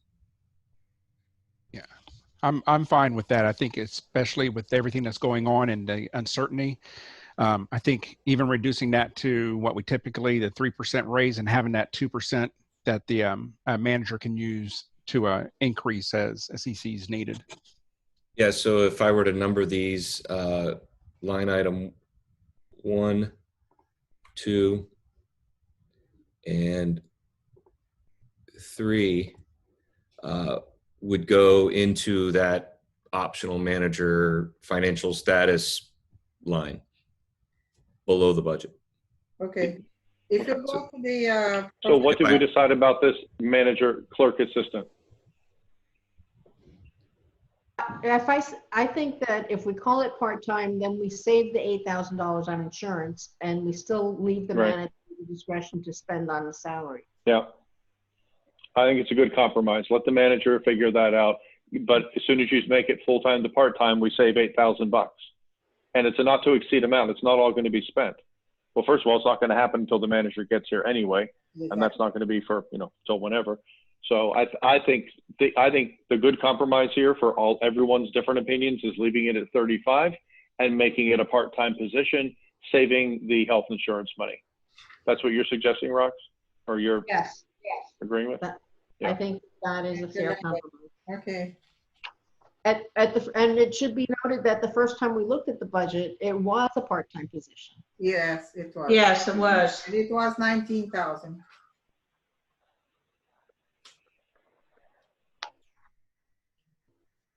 So Look, there's going to be a lot going on, and if they need to be able to dip into that part-time money to get us caught up and keep us chugging along, and so we're not behind on everything, I say leave the money in there. So is there kind of a consensus on that? No, and it might Leave even it be 35 and make it part-time? I think to leave it. I think just leave it at the 35. I agree with you. It But might make it a part-time position. Yes.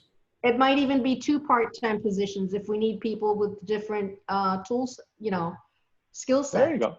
Still, right?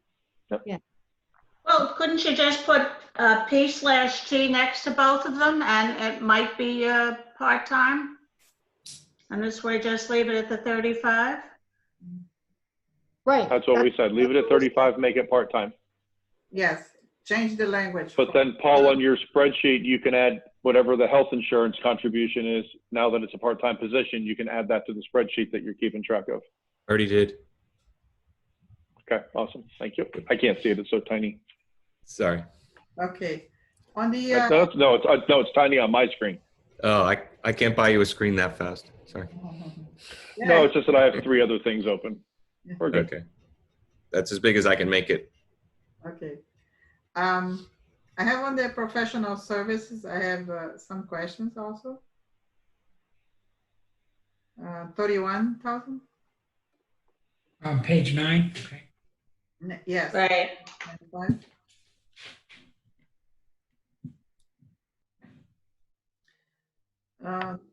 Did we agree to remove charter rewrite?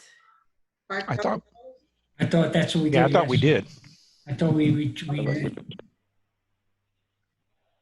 we So there's 5,000, Paul. yeah. Right.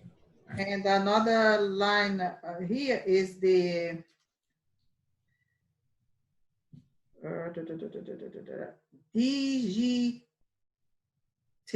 digitization. Sorry. Yeah. And 20,000. Yeah, Paul, is that's a digital, right? Yeah, that's the documentation Correct. that you have hard copy that would be converted.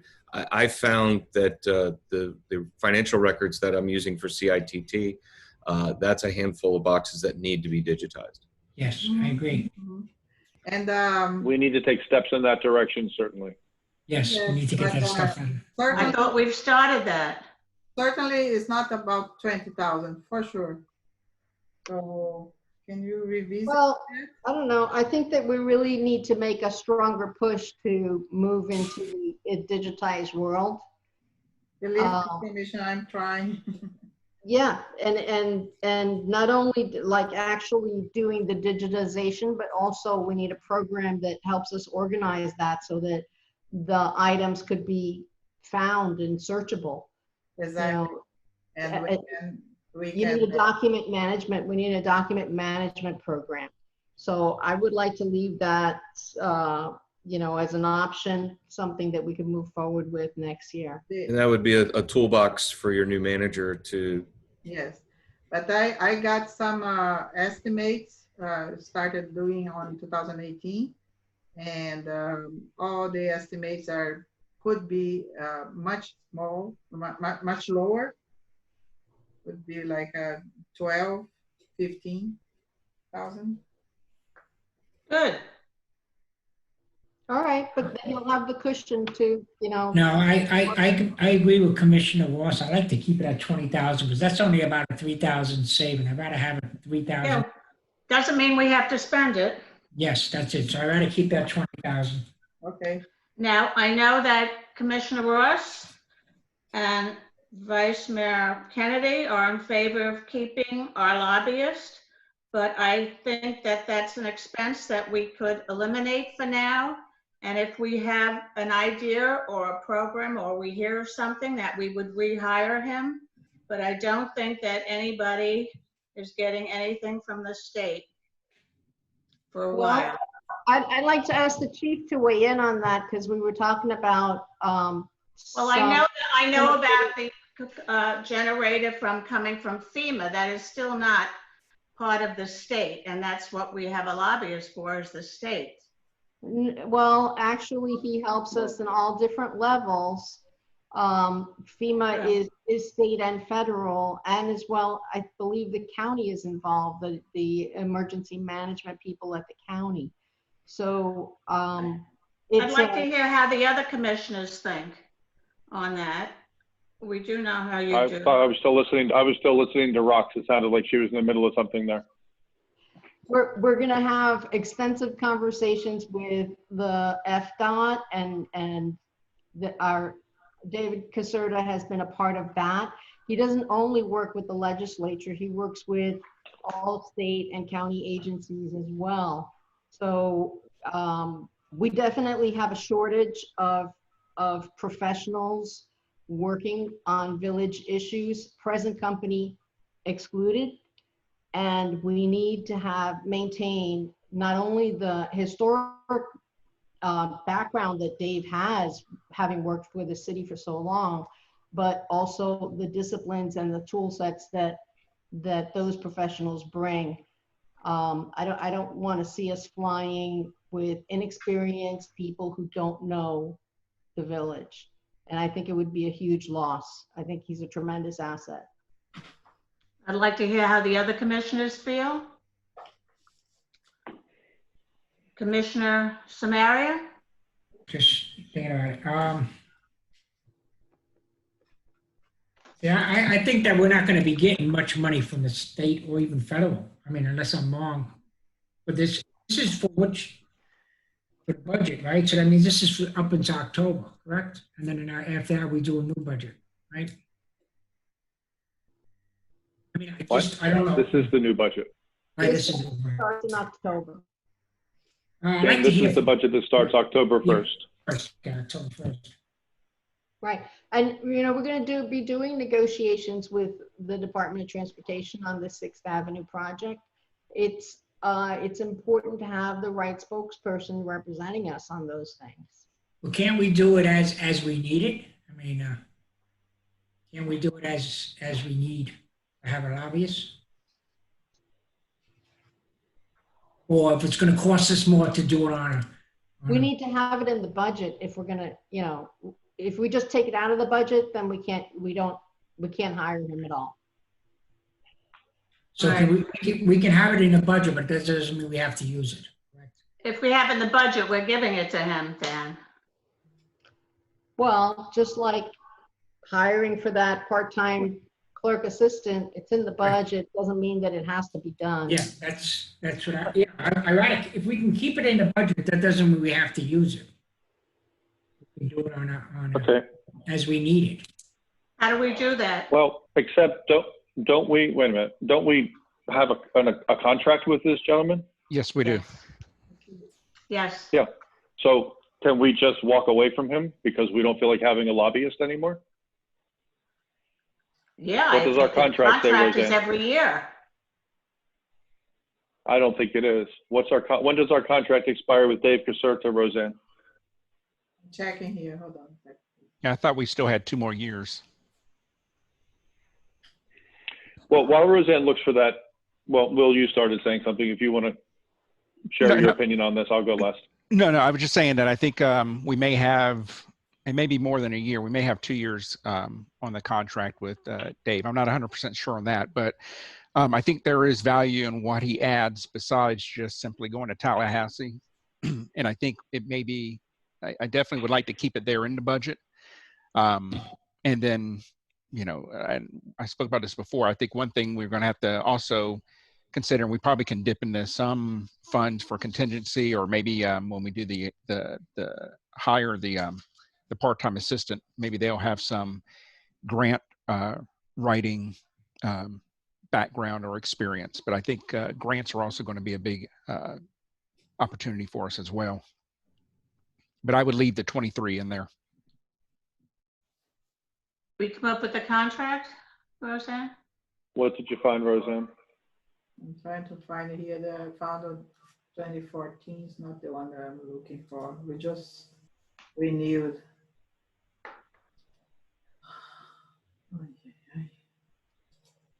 You know, when I look for something and the computer decides to go very slow. Sorry.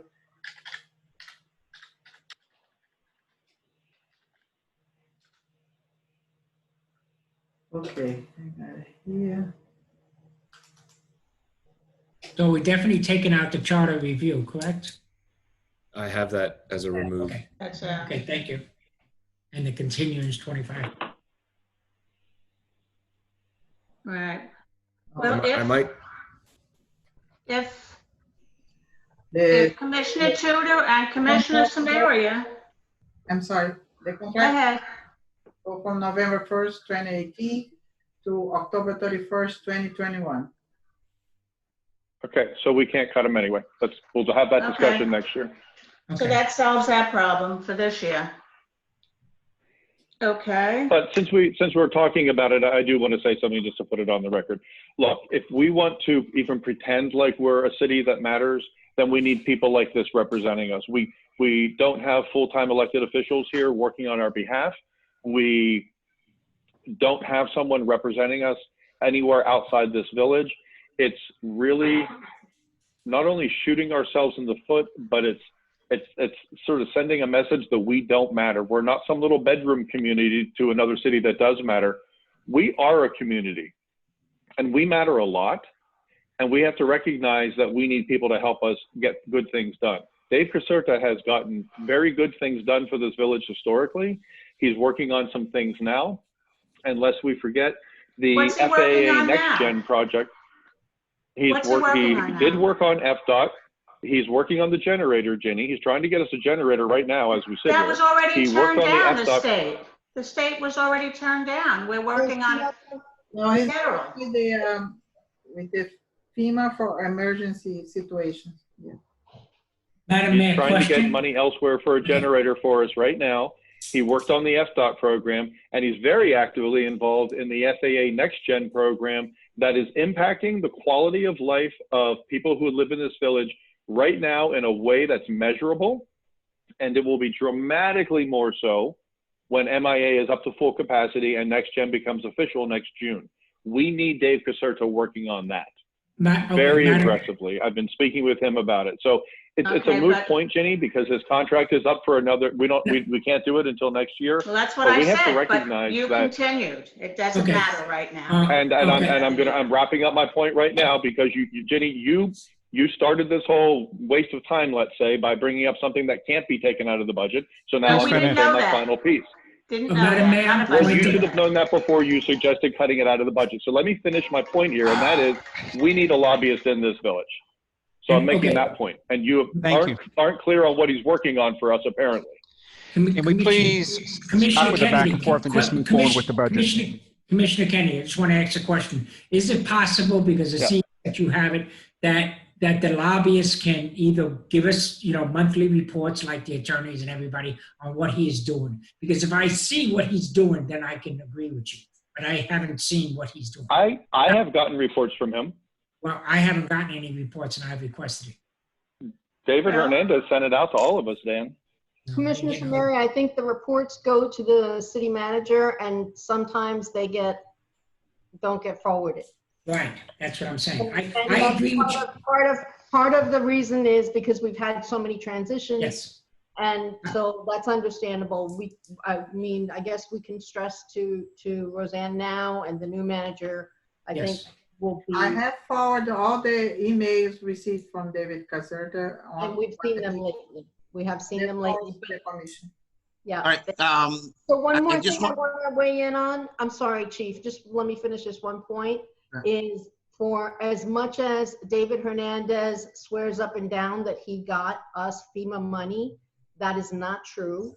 You could ask our Senator Jason Pizzo, and he worked with Dave Caserta to get that finalized, the payment that was recently promised. So you really shouldn't believe everything that you hear. You need to hear from a lot of different people, and then maybe we can get to the truth of some of these things. all right, so really quick, it was brought up, and I have the obligation of clarifying certain points. Regarding the generator, Mr. Caserta and I have had a couple of discussions. I made some additional phone calls to the county, and then we had a phone conversation with the state. And then we made an additional call to the county. So we have been able to loop the county into pointing us in the right direction with the state on which grant is available throughout the state. So now I'm in conversations with Mr. Caserta, and we're gonna put together some sort of plan with his team to identify what is going to be needed for the grant, identify a grant writer, and which grant would be applicable for our needs. In So an that's where emergency we're at. An emergency situation, right, Chief? Yes, obviously, yes. Okay. May I, Paul, can you recap, please, on the administration? Sure. We are on it. So the administration takes out the incentive of 73,000 and change. The part-time employee conversion is 8,000 in health insurance, 25,000 in contingency item, which was line item 31. Okay. The charter rewrite on line item 31 of 5,000, and the contingency total at the bottom of the department of 21,421.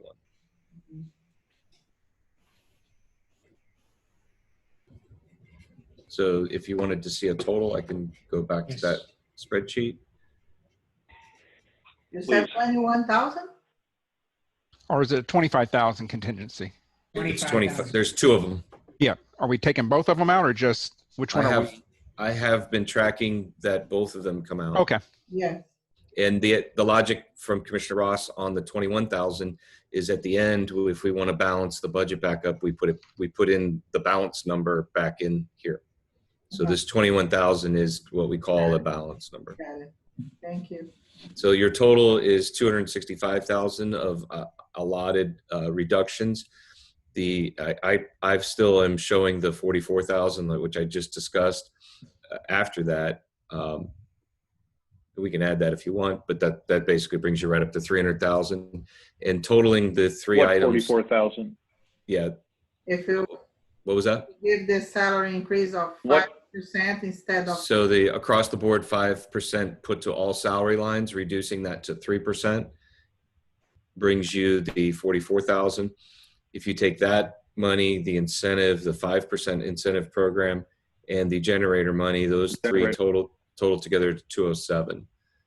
That's not as important, but it's just good to keep track of what that adds up to. So your total is a little over 309,000 is what you've reduced. So Okay, so far in actual cuts, not the things that we're asterisking to freeze, let's call them cuts and freezes.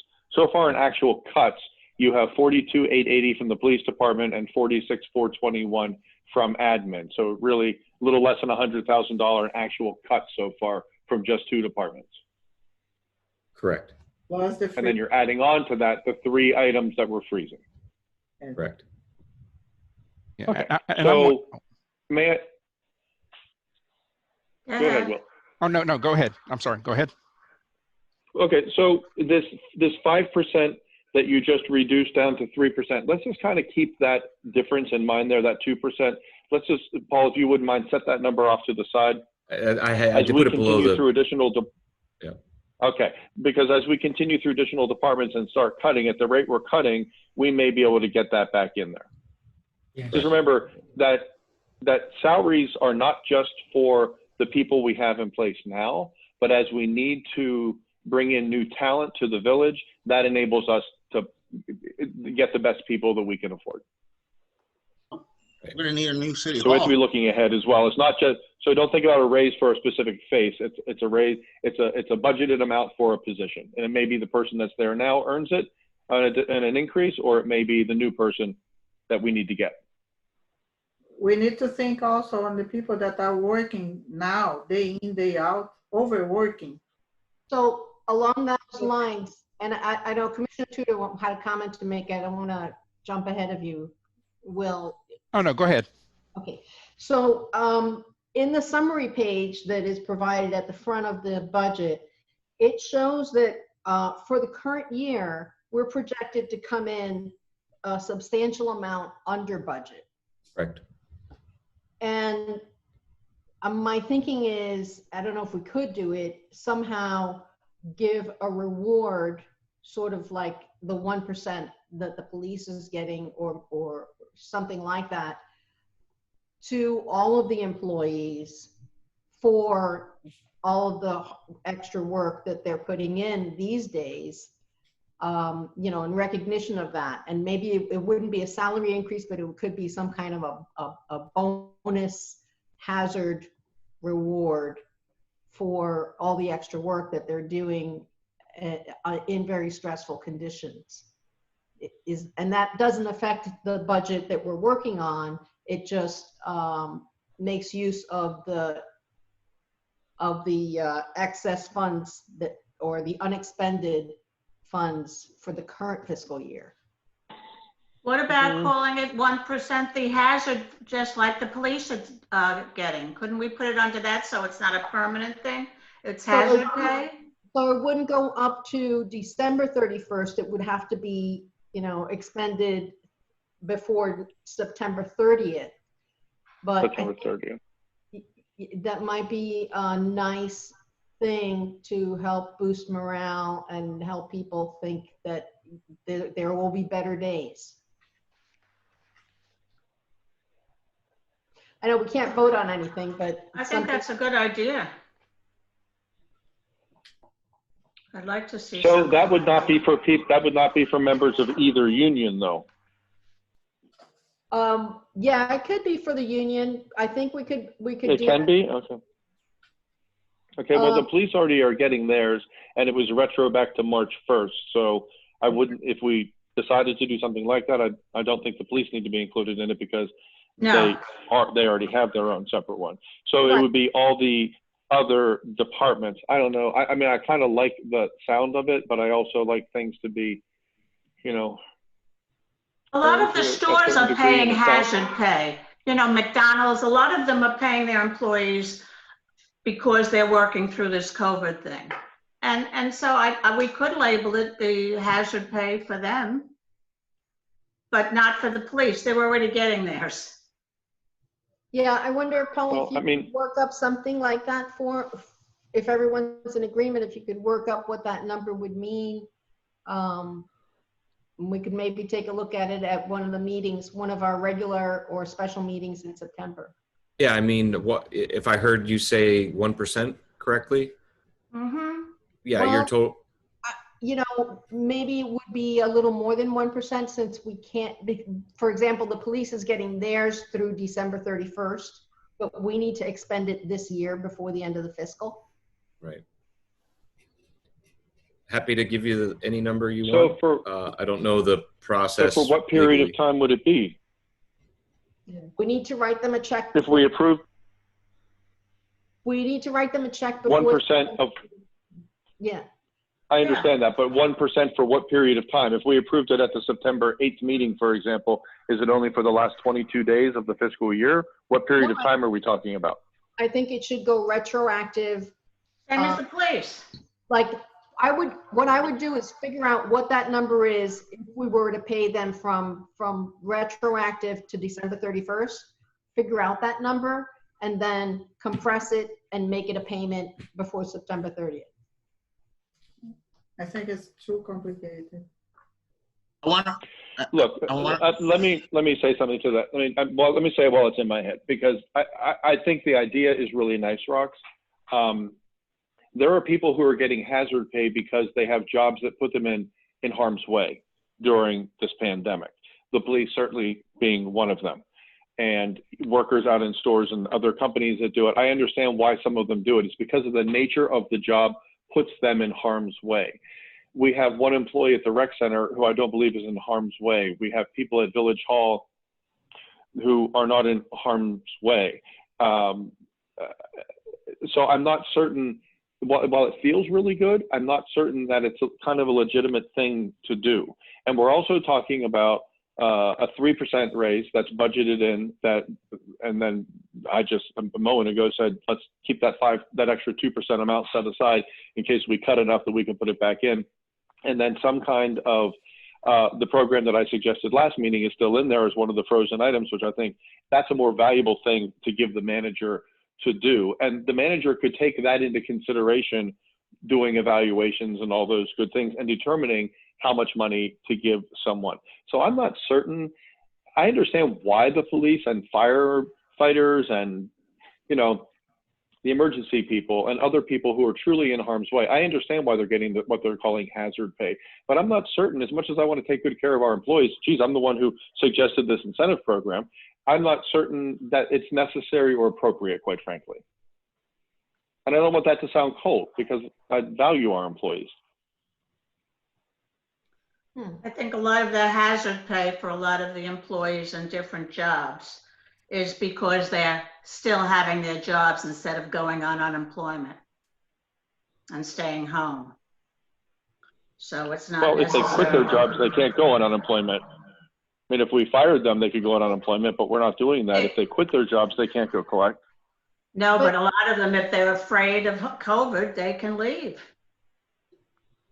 I consider But they can't collect. I consider the hazard just being out in the environment with the added stress of COVID and dealing with people who have added stress. I mean, the people at Village Hall, the Mylan who answers all the calls and other people, they're facing some pretty heated and upset people that they have to, you know, calm down and try to get to what is the core of their issue and try to resolve it for them. That to me is hazard work. You're right. Yeah. You're right. I agree with you, Commissioner Ross. That doesn't. Madam Mayor, I just want to clarify something. When you guys discuss, and just to put it on the record, hazard pay for the police, and I want to just keep reminding everybody, because Paul has said it, but it hasn't really sunk in. Nobody's getting any pay under this new budget, so possibly any increase at all. So possibly February, March, and even if then. So that's one issue. Second issue is the hazard pay with police.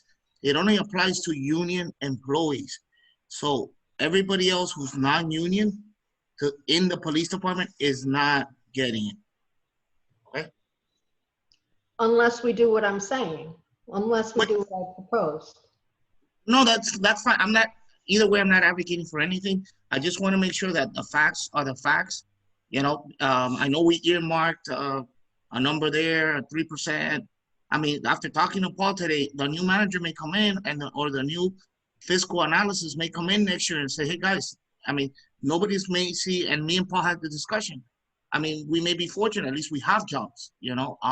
So we had this discussion. I had a great opportunity to have a discussion with Paul, but the reality of it is, at the end of the day, getting aside, you know, those numbers, and Commissioner Kennedy is right. Those are frozen numbers. The cuts are the real cuts, and then those are wish things or projections that we're just freezing. With this hazard pay, yes, you're right, Commissioner Ross. Unless they get that hazard pay, that one-time hazard pay, yeah, that would be the Right. that would be the one and only guarantee. So thanks for bringing that up, Chief, because that means if we did this, it would include the commanders and yourself.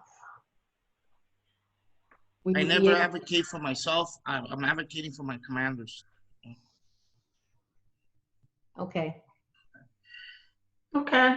But the, Can we ask Paul to come up with, you know, A number. number for that kind of a program, and then, you know, at least we'll know what the impact is and decide at that time whether we want to give parity to to our other employees. Yeah, it would be a fairly nominal number. If you're at a 1% incentive or bonus, or call it however you so choose. Whatever you want to call it. It's like $25,000 at the most. So, well within your reserve reach. Well within the unspent amount from the last budget. Yeah, wherever you want to point, you could afford it. Yeah.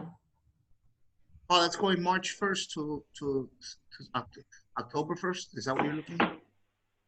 I was looking at a year, at a 12-month window. It'd be for the 1% of your entire labor cost is $25,000. So, but we'll, you know, that whatever program that's not unusual, by the way, when you have labor and exempt, non-labor exempt employees is to match whatever the unions are getting.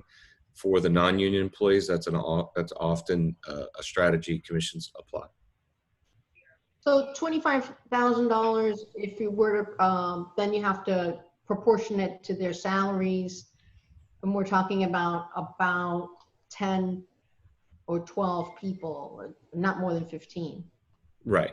So it's 1,000 to 2,000 per Yeah. person. I think that would be a nice bonus for our employees to at least know that we think about them. Yeah. Well, we can't vote on it, but at least we can agree to see the numbers. Yeah, I mean, you already have a range. So if it's something you want to approve before the end of the fiscal year, we can do a special pay.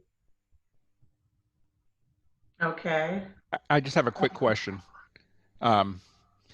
We talked about the 3% to 2% holding back that can possibly be released once the manager comes in. We're talking about doing the special pay.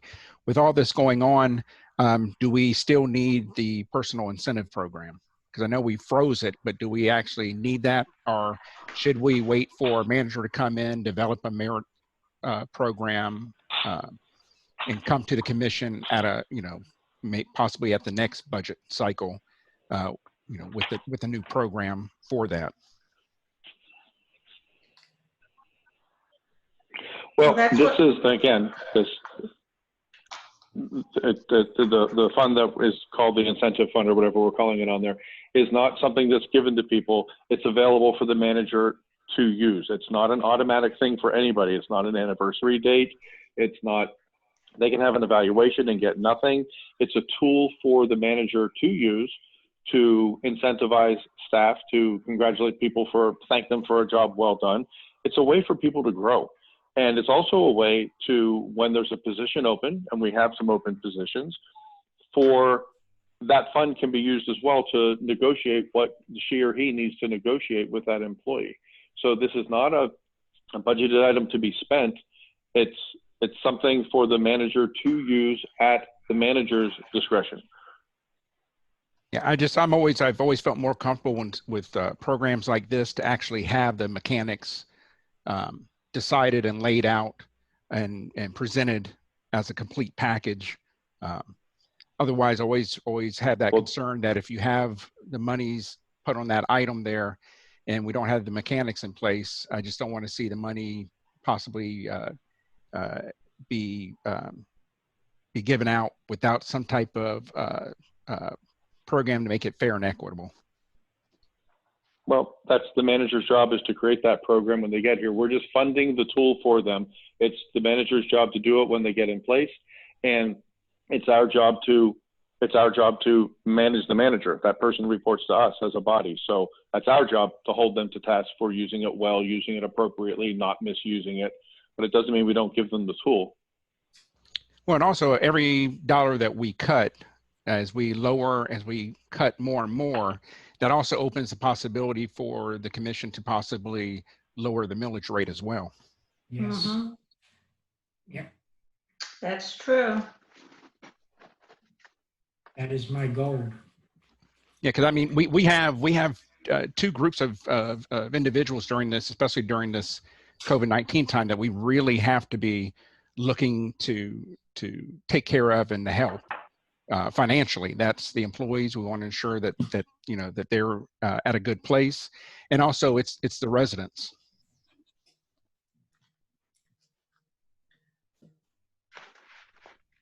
Are we ready to move to another department? Jim? Yeah, you've already exceeded the number that you wanted to remove from. The second thing I would point out is, with the exception of Public Works, your other departments have already reduced their budgets from prior year. So I would recommend to look next at Public Works. Well, there is Or one. any way you want to go, it doesn't matter. Yeah, there's just one item that sticks out at me in the Parks and Rec department, and it's really capital improvement. It's under infrastructure code 63, page 19 of 19. We have been wanting to do this parking surface, turf block, something over there. And it's, you know, been on the budget for maybe 3 years now, 4 years now. We haven't been able to get it done. $20,000 probably isn't even enough to get the project done. This new manager coming in is going to have a lot of organizational and structural things to take care of, and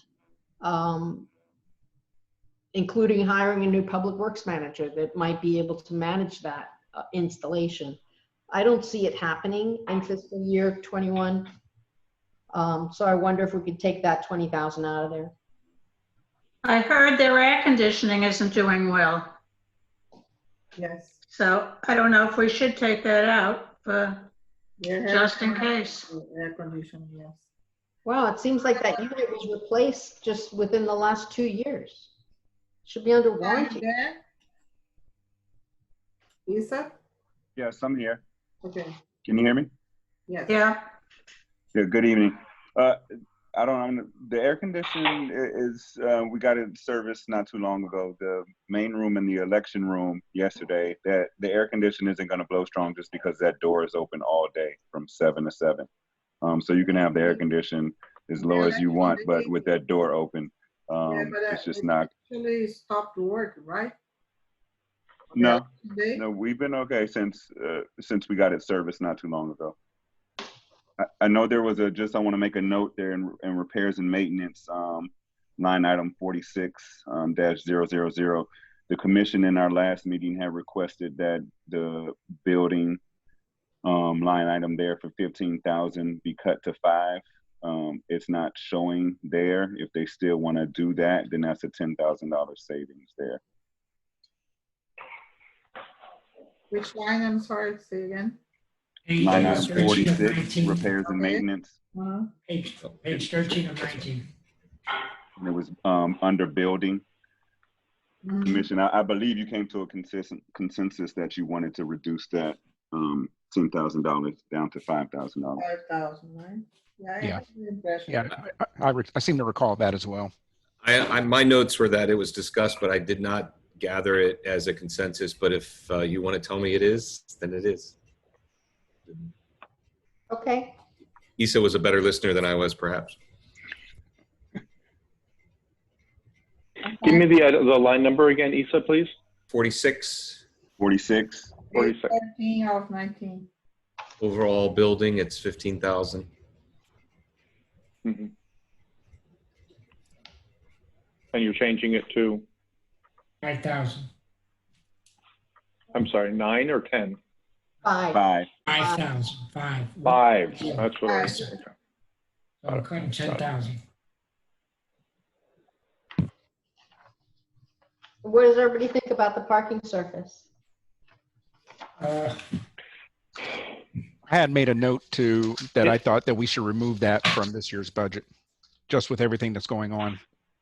Yeah, I agree with that. I don't think we'll be doing anything about that this year. Or maybe just move it to the frozen section? Exactly. Thank you, Commissioner Ross. The Yeah, frozen that's fine as section, well. I like that.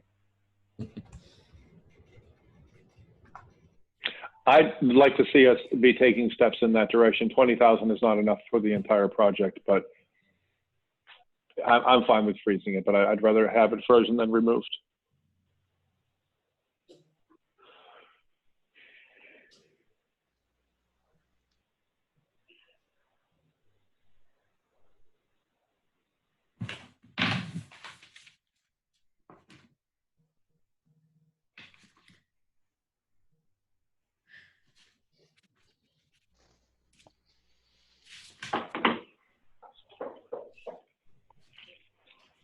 The whole 20,000? Yes. on Yes. 14. on hold. So Paul, will these all be in one frozen worksheet, or will they be at the bottom of their respective worksheet marked as frozen? Well, for example, will that item stay in 46 and be down at the bottom marked frozen, or will these be all pulled out and put somewhere else? I think they should all be pulled out. They have to be pulled out for this to work. And Okay. then on Okay. the ones that are retained as a below the line continue, not, I shouldn't use the word contingency, but a conditional expense option below the line will be a separate sheet where all of them will be listed. So for this 20,000, how about if we move this to capital and it joins the 90? That's what I was going to suggest. Good. Yeah. Oh, I have a quick question because it kind of crosses. Can you, I'm sorry, before you pass on that though, if you're going to do that, can you please note what these things are? Because capital, we all now know is generator. I'll list them out. Can you Yeah. make sure that, yeah, please, thank you very much. Or we'll look at that 110 and 6 months we'll be saying, does anyone remember what that is? Well, Paul, let me ask you a quick question because it goes along with what the police is, the cuts we made. When you take a real item that is funded, for example, the stuff with the parks, the 20,000, and you freeze it, the stuff that's been frozen already is stuff that wasn't budgeted. This is actually a budget item, identified funding. So isn't there somewhat a distinction there, a difference? Well, I mean, if you can do both. I want you to have a balanced budget. You're past that number now, so I can look at them and I have a choice. We can make a choice. Some of them I can leave in here and asterisk them, or we can pull them all out on the bottom and leave them as a managers to bring back to commission items. You can do it both ways. Right now, we're just trying to balance the budget. I haven't had time to exactly do this yet, so I don't know what's going to be the best for you at this point.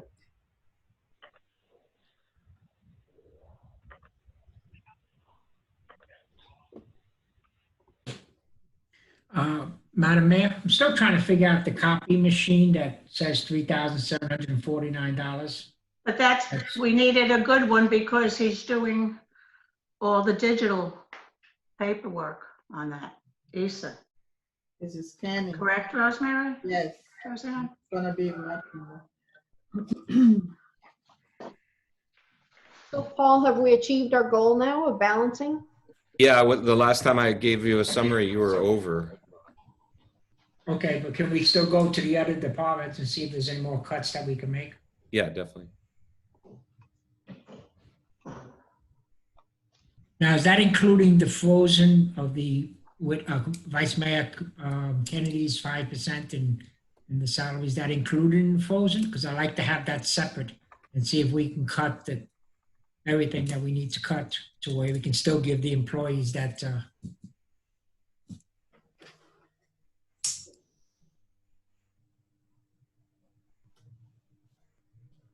We can look at it any way you so choose, and I can shift it as we describe it. Right now, if you want to look at the summary page again, I can switch Yes. over. Yes, please. So your summary page now, starting with the capital, I didn't make that change that you suggested, but I will, that the parking lot will fall with that. I get that. But Okay. for now, generators, the 90,000, the incentive program, those are labeled to go into a separate line.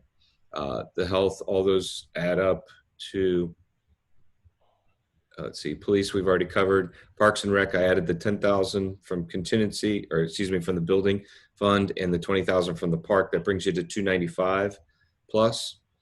And then if you add in the 44,000 with the salary adjustment, that's you're at 339,000. The parking lot will call them. What's that? Mm-hmm. And then your total that would be below the line, bring back for approval should financial conditions be okay. That's totaling 227,000.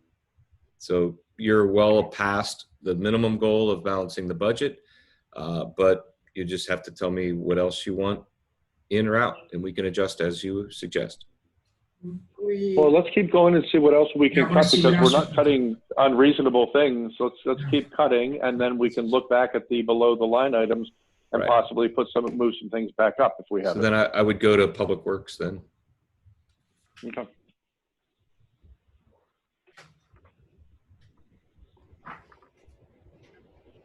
Give me a second to switch. Excuse me. Goodness. When I looked at Public Works, the only item that I thought had some sway was under 46 landscaping, $2,500. And it just doesn't seem worth removing. I couldn't find anything else to eliminate from that budget. What is the employee bonuses? Is that a Christmas bonus or a No, holiday bonus? It's required by their collective bargaining agreement. Yeah, that's contracted. Yeah. Oh, okay. That's for just the 3 employees. 3 or 4. 4, yeah. 4? Actually, it's 5. You're right, 5. Rox, which item were you talking about for landscaping? What line? Under line 46, 46.2. 46.2. Page Okay. 50. Which item? The very last item on the list is $2,500 contingency. The contingency. Okay. You know, I feel like that is so easy to spend that, whether it's trimming trees or Yeah. you know, a tree goes down, or it's just not worth taking out. Okay. Lisa, can you weigh in on the removal of pines would be reduced? Not eliminate, I'm not talking eliminate, but could be reduced.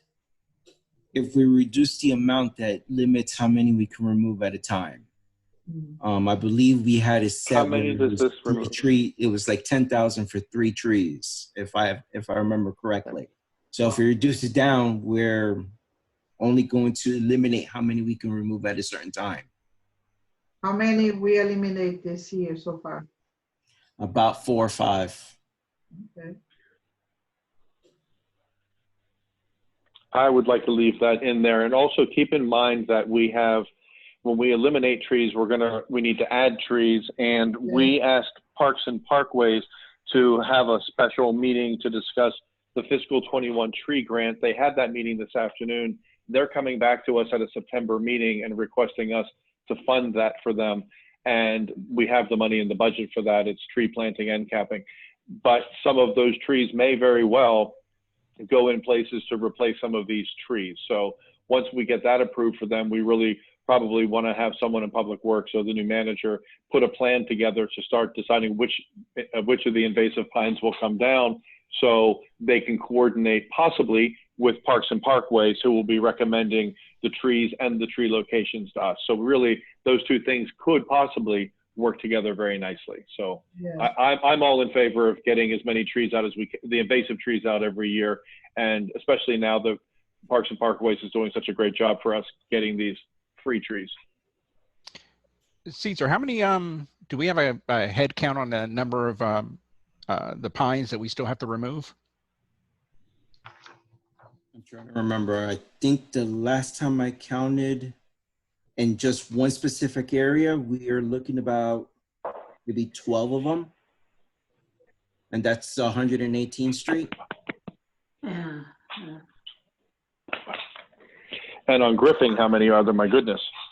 Well, Griffin, we don't touch because that's County Road. Yeah. Oh, right.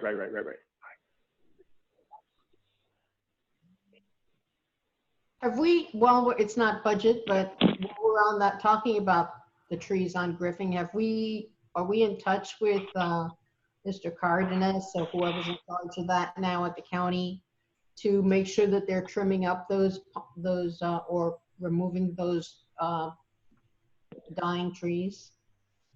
Some of them are wicked looking. You know, the hurricane, if we get one, is going to take some of them down. I know David was in contact with them previously, and they came out and removed a couple of them, and they planted in a few just recently and trimmed prior. But that was before. I haven't contacted them since. Madam Mayor, I'm sorry. I'm sorry. No, it's okay. Okay. I'm sorry, Commissioner Mary, but That's okay. That's okay. this month of September is when they look to spend whatever money they have left over in their budget that they haven't spent. So it might be good to give them a call and say, particularly if you have a tree or two in mind that people have complained about on Griffin, to have them maybe fit it in before they close out the year. Oh, I'll definitely do that. That'll be on my list first thing tomorrow morning.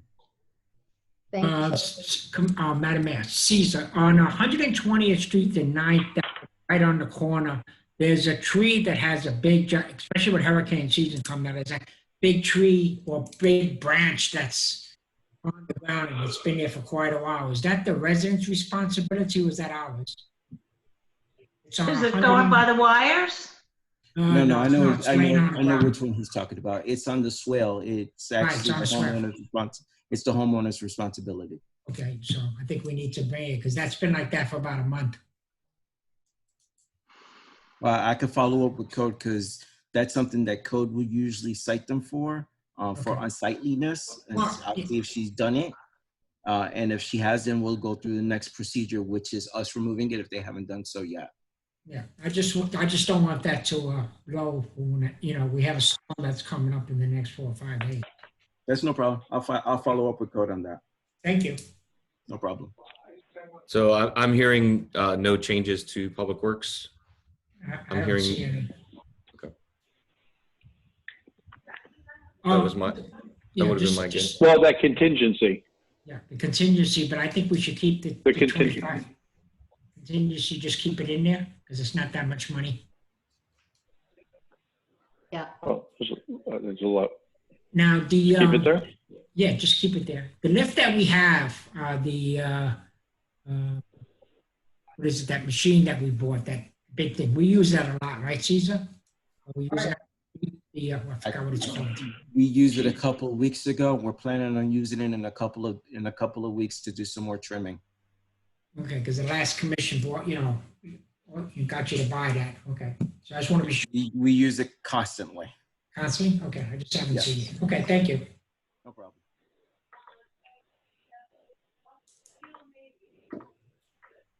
So I think Does Public Works is the okay. county spay, neuter, and release program, or is like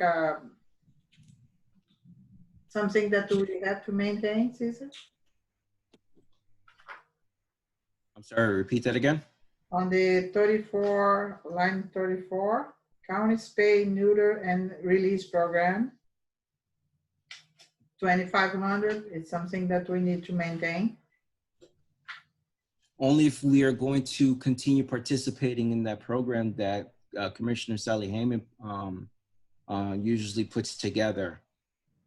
That's the only reason why we would do that. I think we should keep that. Yeah, we do still have a problem with Yes, too many cats running around, and so we should make use of it for sure. especially if the county is going to help us, with that. So that's our share. Well, if the problem is the number of cats running around, trap, neuter, release doesn't decrease the number of cats running around. It's the same number of cats running around that are not able to reproduce. I live across the street from a cat hoarder. I'll consider myself the in-house expert on this one. A lot of them have clipped ears, and there's plenty of cats there. Right, we just don't want to make more of them. Yep. Happens anyway, because people drop off new ones all the time. I think we should keep the 2,500. Do we actually do this? Yes, we do. We do pick Yeah, up we do. cats? We have done it in the past. I mean, the last We year, have. not did much, but I think Mr. Raymond helped us with that, didn't he? Yes. Yeah, but wasn't that didn't we ask at the last meeting or two, and didn't that come from a different source? I don't think that was our money that came from, no? yeah, I think it came from a different source, but Yes, it did. no reason why we can't supplement that for a bigger impact. I'd rather spend the money to gather them all up and have a foster kitty day, and have people take them home. We could do that too. Yeah.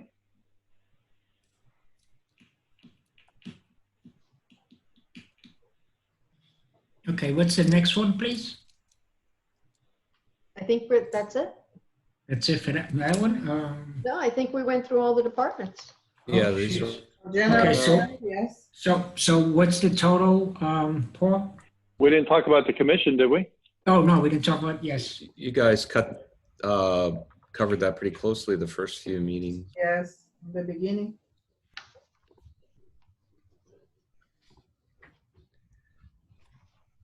I don't think there was no change proposed. It's a fairly small Yeah. Yes. total. We Well, went through since we're- the one things you wanted to change Since were. the topic came up, Go ahead. let me throw one thing out there. I know it's going to go nowhere, but I'm not going to not say it out loud. I think we need to cut the commission salaries down to 0. And you guys all read my proposal at the last meeting that I pulled in anticipation of bringing it up at another budget workshop. But, you know, I think given the small amount of money that we are paid and the fact that it's not actually a salary, it's meant to be reimbursement for expenses that we don't really have. I think it's a little disingenuous to think that we should be accepting salaries from this village. So I'm all in favor of that $17,000 cut from the total commission budget that I proposed to you in writing. Well, as I said at the time that you recommended it, I think any commissioner who wants to turn their money back, just like Fred Jonas did, is more than welcome. Okay, I but don't. that's very different. Someone turning the money back is completely different from freeing up the money in the budget to be used on other things. So money spent in a budget is tied up, can't be used for something else, and someone could refuse the money or hand it back to the village. That's not the same as taking it out of the budget and saying, we think our employees are more important, so we will use that to fund this for the employees, or we think removing invasive pine trees is more important, so we'll take that $17,000 and take out 6 more trees. Those are apples and oranges. Keeping it in the budget and having someone hand the money back in is not the same thing. But I'm the only one on that side of the conversation, so we can move on. I consider being a commission, this is a job. This is not just an everyday thing.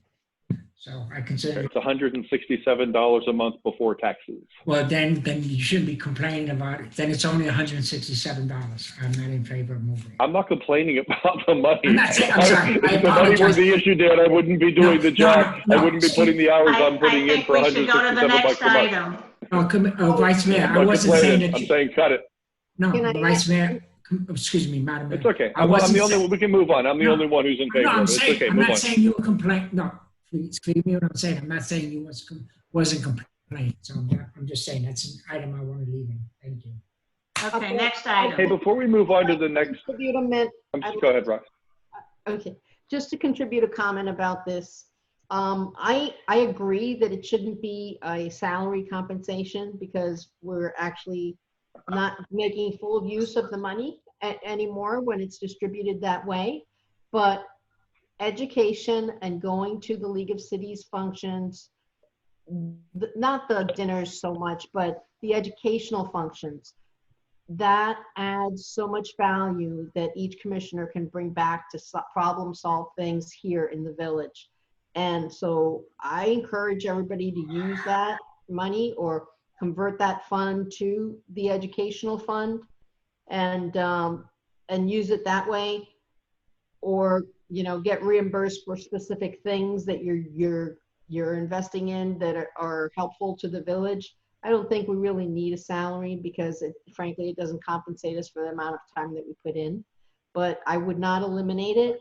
And I would actually make it a requirement. I don't know why I went dead. Make it a requirement that every commissioner go to those educational things, to go to the EMOs and the annual conference when they have them. This year, of course, COVID took over and the offerings were limited. But as things, new normal comes, I'm sure that they will be available online and they all come at a cost. That's what I have to say. The only thing I would add is that as Commissioner Anderson, former Commissioner Anderson wanted it to go into the same type of thing. 20 years he never did it.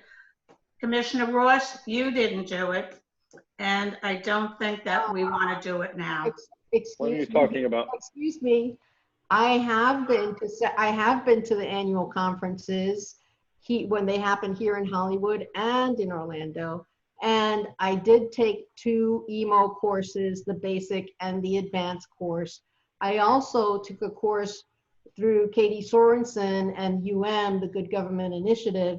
And each one of those things had a tuition requirement Some of them, of course, were out of town, and those expenses were incurred. But yeah, I did do it, and I think that it gave me the tools to do a more effective job.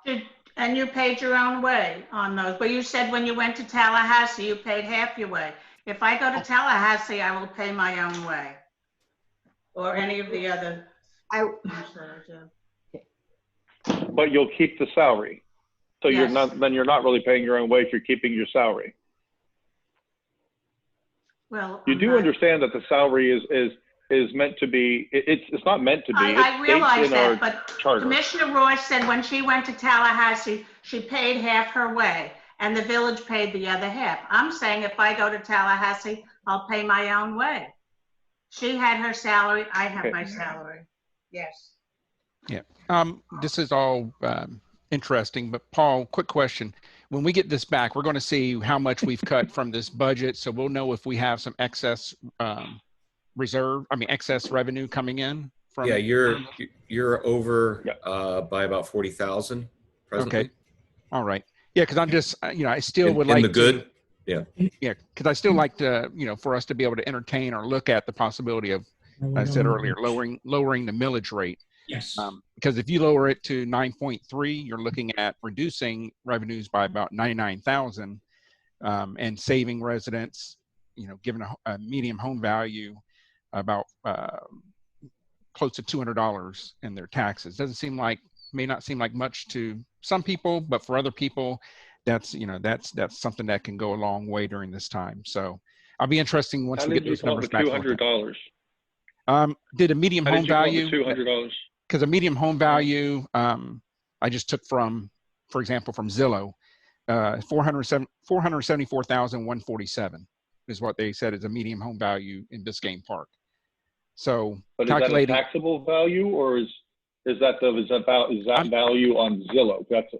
That's just Zillow. That's not the assessed value, but I'm just using those numbers to kind of get a ballpark. I don't have the assessed value for homes. Well, Paul gave us that. Oh, did you? Not for individual residences. You have to go. I've done it for one of the unincorporated areas where you see what the assessed value is for each individual piece of property. So I'm just saying, if you're looking at a $474,000 assessed value, you're looking at $189 in savings. If you drop the millage rate to 9.2, you're looking at over $200. I'm just saying anything that we can do to give back to residents, we should be trying to do as well. Yes, I agree. I don't think anybody will disagree with that. I'd be curious to see the actual, based on actual taxable value, not basing on a Zillow price. Well, what I'll do is I think Paul gave us something that was based on taxable value of $300,000. That's what I'm trying. And it was $24.10 is what it came to. Yeah, what I can do is I can reach out to the property appraiser's office, just like I did for one of the unincorporated areas, and I can get the assessed value for each individual property in Biscayne Park. I don't know, Paul, if you have that, or you probably don't, because I had to go get it before from the property appraiser's office. Yeah, the only tax roll I use is for solid waste, and I don't need appraised value.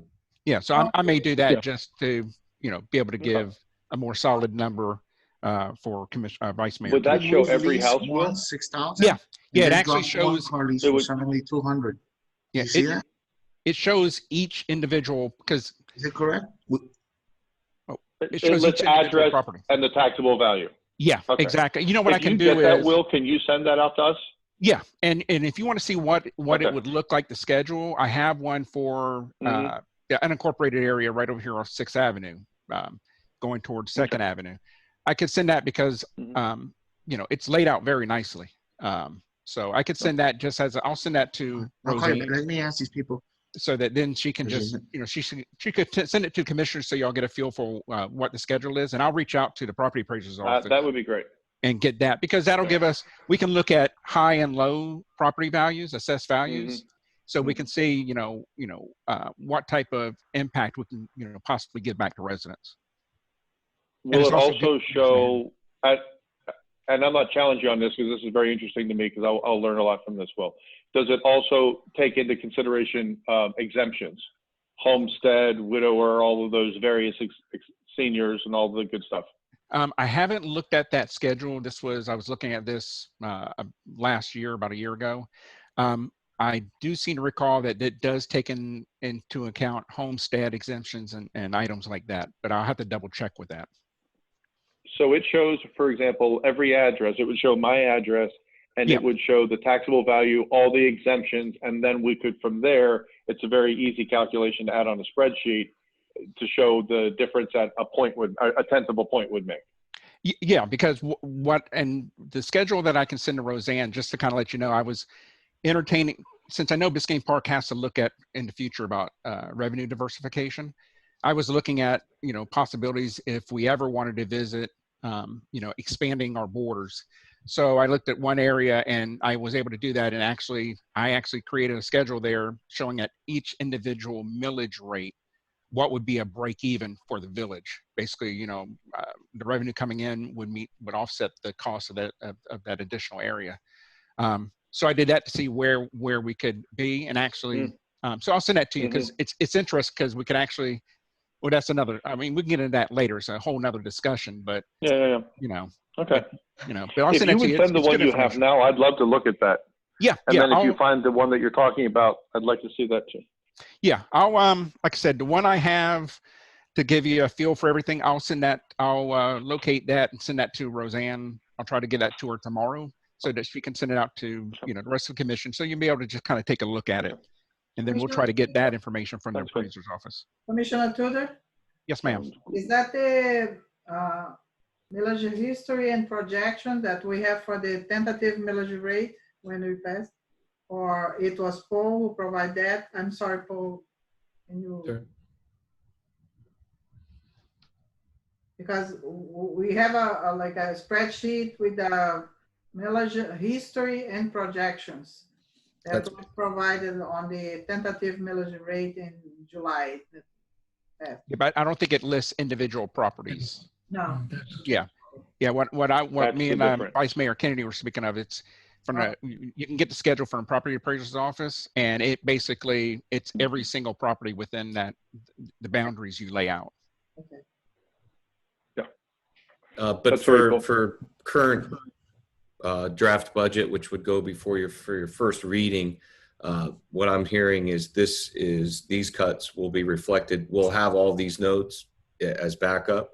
So when you start to discuss the first reading of your budget, you can, if you want to go down with millage or you want to go up with any of these lines, we can adjust them on the fly. That's my understanding. Yes. Okay. Yes. Yes. This looks good. The only other thing I had for you tonight was to just quickly go over the CITT update. Paul, did we do the building department? Did we finish the building department? We covered that one last time. Yes. That's a Did we finish it? revenue. Okay. It's tied to revenue. Even with their Mhm. increase in their fees, we never lowered the expense side of it, but we lowered the revenue Mhm. projections, so it washed. So it's Oh, I have fine. a, So we're still okay. Okay. Paul, I have a quick question for you. The figures that you came up here with the 200, the cuts and all that, does that keep in mind then the request that we put in, for example, the additional reserve, the additional officer, Your changes that you all gave us before the beginning of the second workshop, the only changes that have been made are what we talked about tonight. So those are in there. so the part-time officer and the No change. supervisor? Yep, it's there Okay, so it's already gonna be budgeted, correct? so far. Okay. 2 more cuts at it. Mayor, if I could suggest, we haven't heard from the public at all. I don't know if anyone wants to comment, but Oh, no. Yes. I'd like to hear from you. can we check on them? That's true. I have a comment. Somebody from the public was eating in front of us. That wasn't very nice. I didn't have that picture. It was right in the middle of my screen. Oh, not mine. Was it good? Did it look good? It didn't matter to me. You're that hungry, huh? Okay. Always. I like to hear from the public. They've been pretty quiet tonight. Is there any public? I can't see if anybody's on. Can you see, Roseanne? Yeah, Paul, you have. Fred Jonas is waving. Paul, Oh, sorry. you have to remove them. Thank you. Okay, well, All right, let me see if I someone, have Chuck Ross and Fred Jonas. Fred Jonas. okay. Chuck Ross, you're on mute, so. All right, Chuck Ross, 11166 Griffin Boulevard. Couple of things. Since the last thing you were just talking about was the commission compensation, I want to make it abundantly clear that Rock spent more than her salary every year that she was in office until possibly 2 years ago. And the bottom line is that if you make it an expense reimbursement, you will save the village the payroll taxes and yourself and income taxes, and make it and use it for what it was intended for, which is to reimburse you for village-related expenses. Primarily, it's clear that some of you need some serious education and don't understand some of the basic fundamentals. As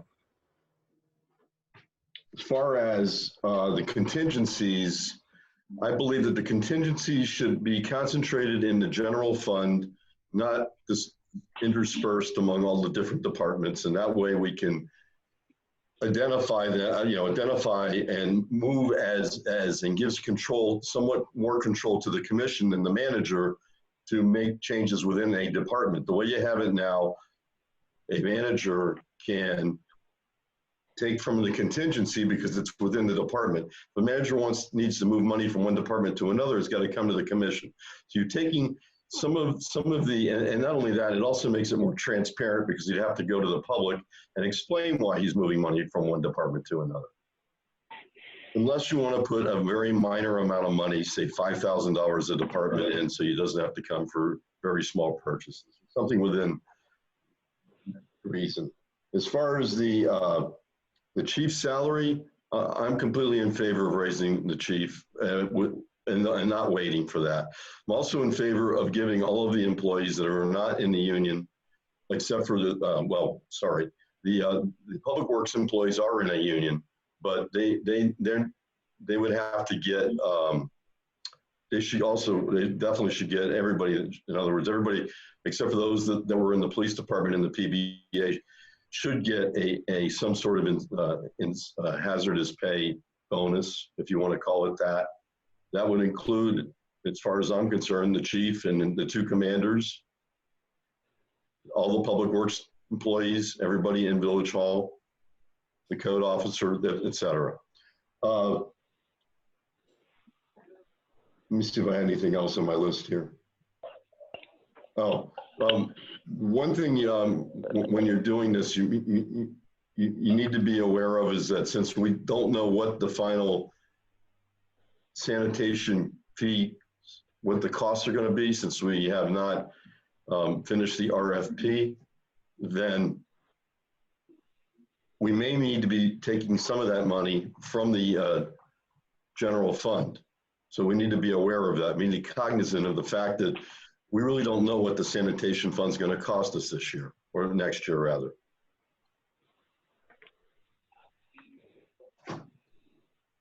That's all. Thank you. Okay. Oh, one more thing. I'm sorry. Paul's going to give an update on CITT, and I'm looking forward to hearing that. It's important that we hear where we're at with the CITT update. Thank you. All right. Mayor, I don't see anybody else raising I their. don't see Fred Jonas in. You said Fred Jonas is raising his hand. All he right. is? Okay, I don't see him. He's raising his hand. Okay. Talk. Okay, can you hear me? Yes. Okay. All right. Paul, am I guilty? If I'm guilty, it was a peach. It was very good, and you didn't complain about the glass of water that preceded it. All right. The second thing is, Ginny, I don't know why you mentioned Bob Anderson when you were talking about people who didn't want to lower their salaries or the stipend. But Bob, as you pointed out, was on the commission for a long time. He was on for 20 years, and he was part of more than one commission that lowered its own stipend. The last time I remember that happened was about 2006. But it happened a couple of times before that too. And I don't know how many times Bob voted in favor of doing that, but he did. Also, you mentioned that Rox did not propose to give up her stipend. And I would say to you, well, she sort of did. She said she didn't want to take it as a regular stipend. She would just take it if she needed it, if she went to an educational activity or something like that.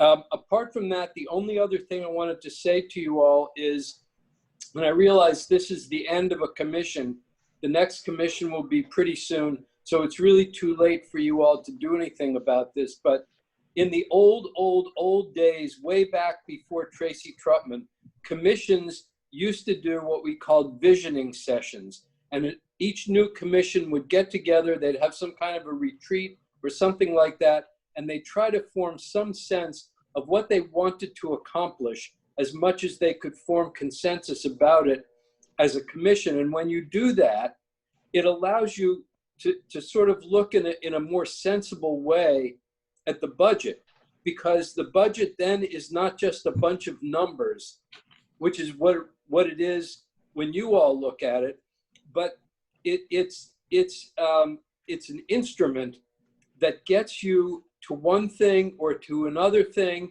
and what a commission will want to accomplish could be very different from one commission to another. For example, Will Tudor and Dan Samaria both talked about lowering taxes. That could be an ambition that a commission could have. Some other commission might talk about wanting to raise taxes because they want to do something, like, let's say, developing the medians or improving drainage or something. But you need a kind of a general sense of where you as a commission want to go. And if you don't do that, all you do with the budget is look at a whole bunch of numbers and you want to nudge them one way or another way, but it doesn't really make any sense.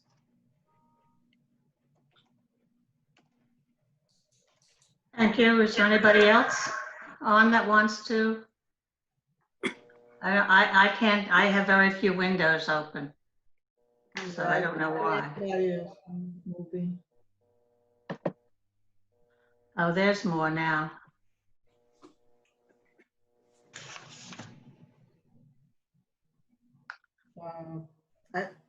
Okay. Oh, Paul, you were going to discuss SIP funds?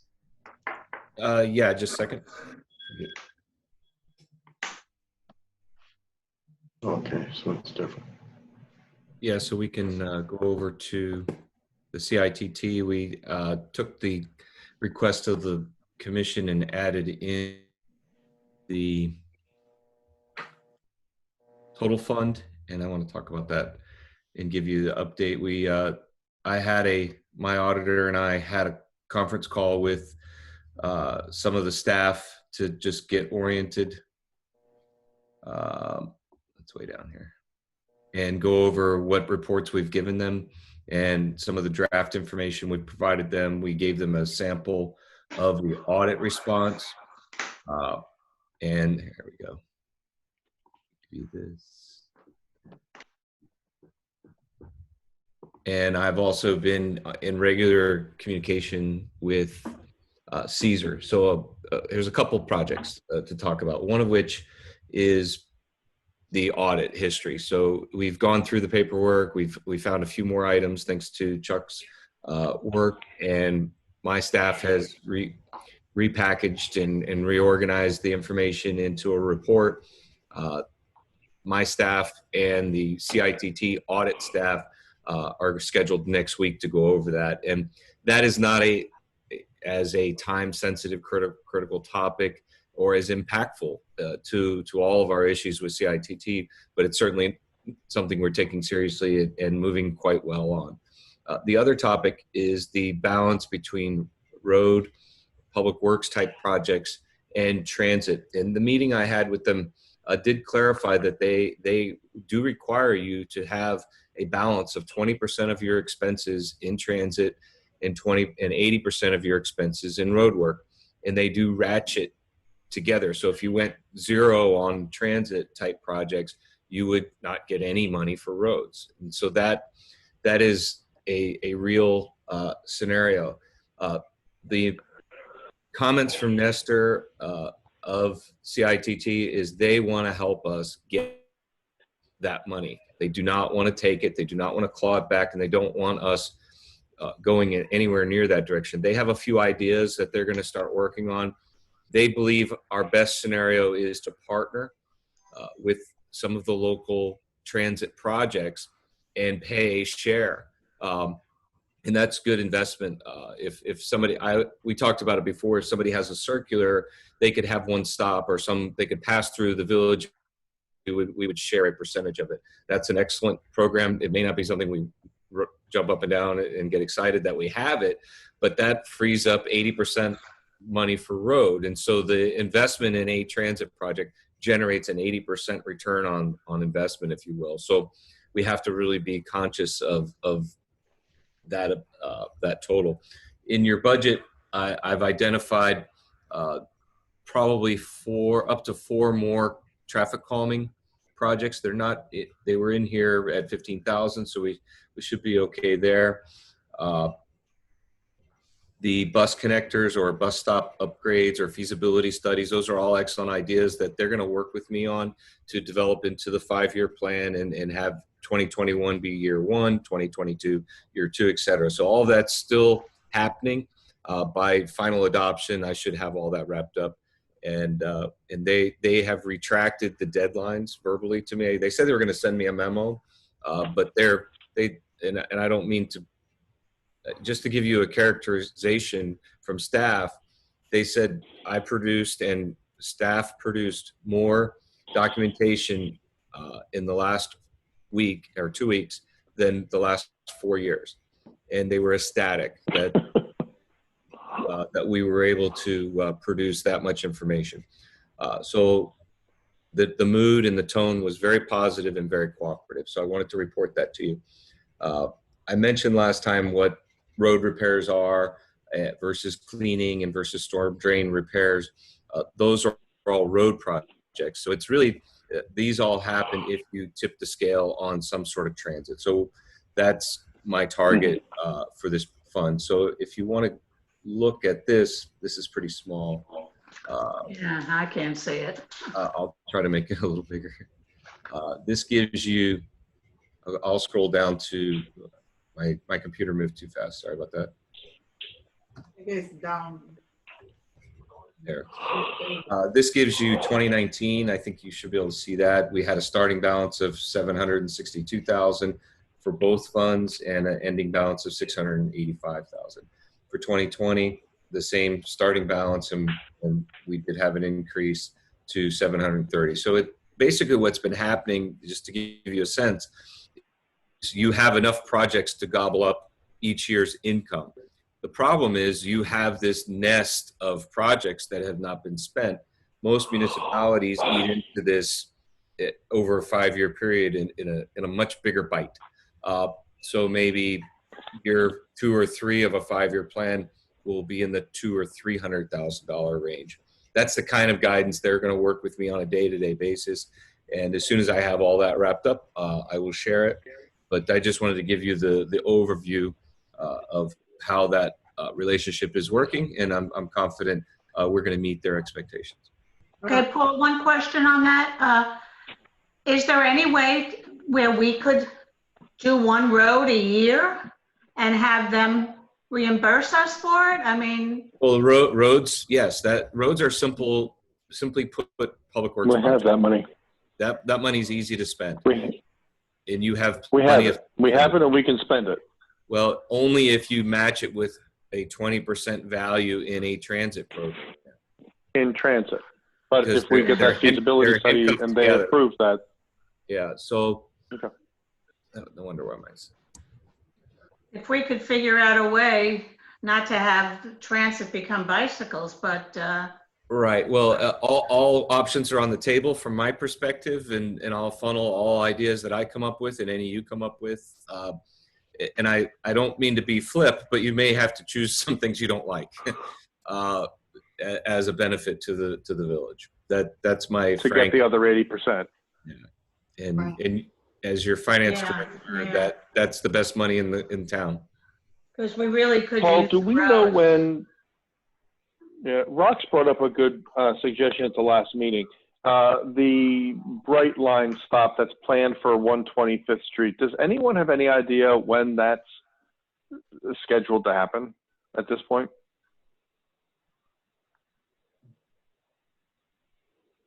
No? Do you mean Brightline or the commuter train that they still haven't, it's still being developed? Because I think that Brightline, specifically designed at very limited stops. I don't think that they're going to stop here on 125th. I thought there was a plan for a Bright Line at 125th. Oh. And then another one up at Del Sol or whatever. Oh, we'll have to research that. But another option Paul, that, go ahead. another option for that transit money that's been thrown around, and it was recently sort of broadened to include, their rules broadened to include our share ride or on-demand ride. Yeah, the circulars and the freebies. Yeah. Yeah, the freebie kind of thing that it might be less expensive for us to contract with something like that that has more limitation.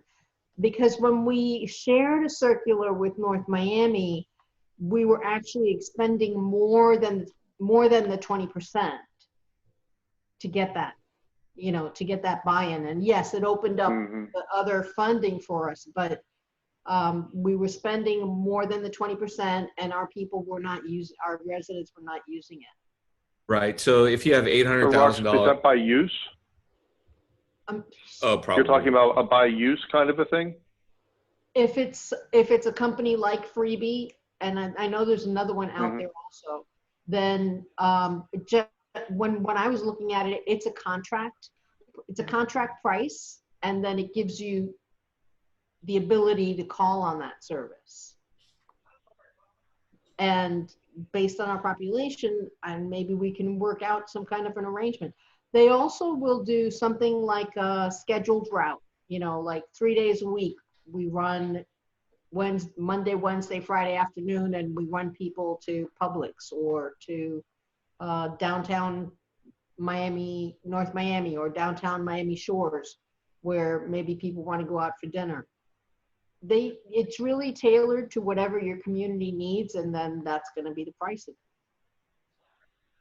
Right, and you may be in a subsidy category for the transit options, but you're getting the return on it, and on the roadway that you don't have to expend general fund money for. So that's really the mindset that I think I highly recommend we try to adopt. I really like the Paul, bus can you shelter flip to- idea, because it gives us an improvement on our right of way, and it gives us maybe signage where we could post messages.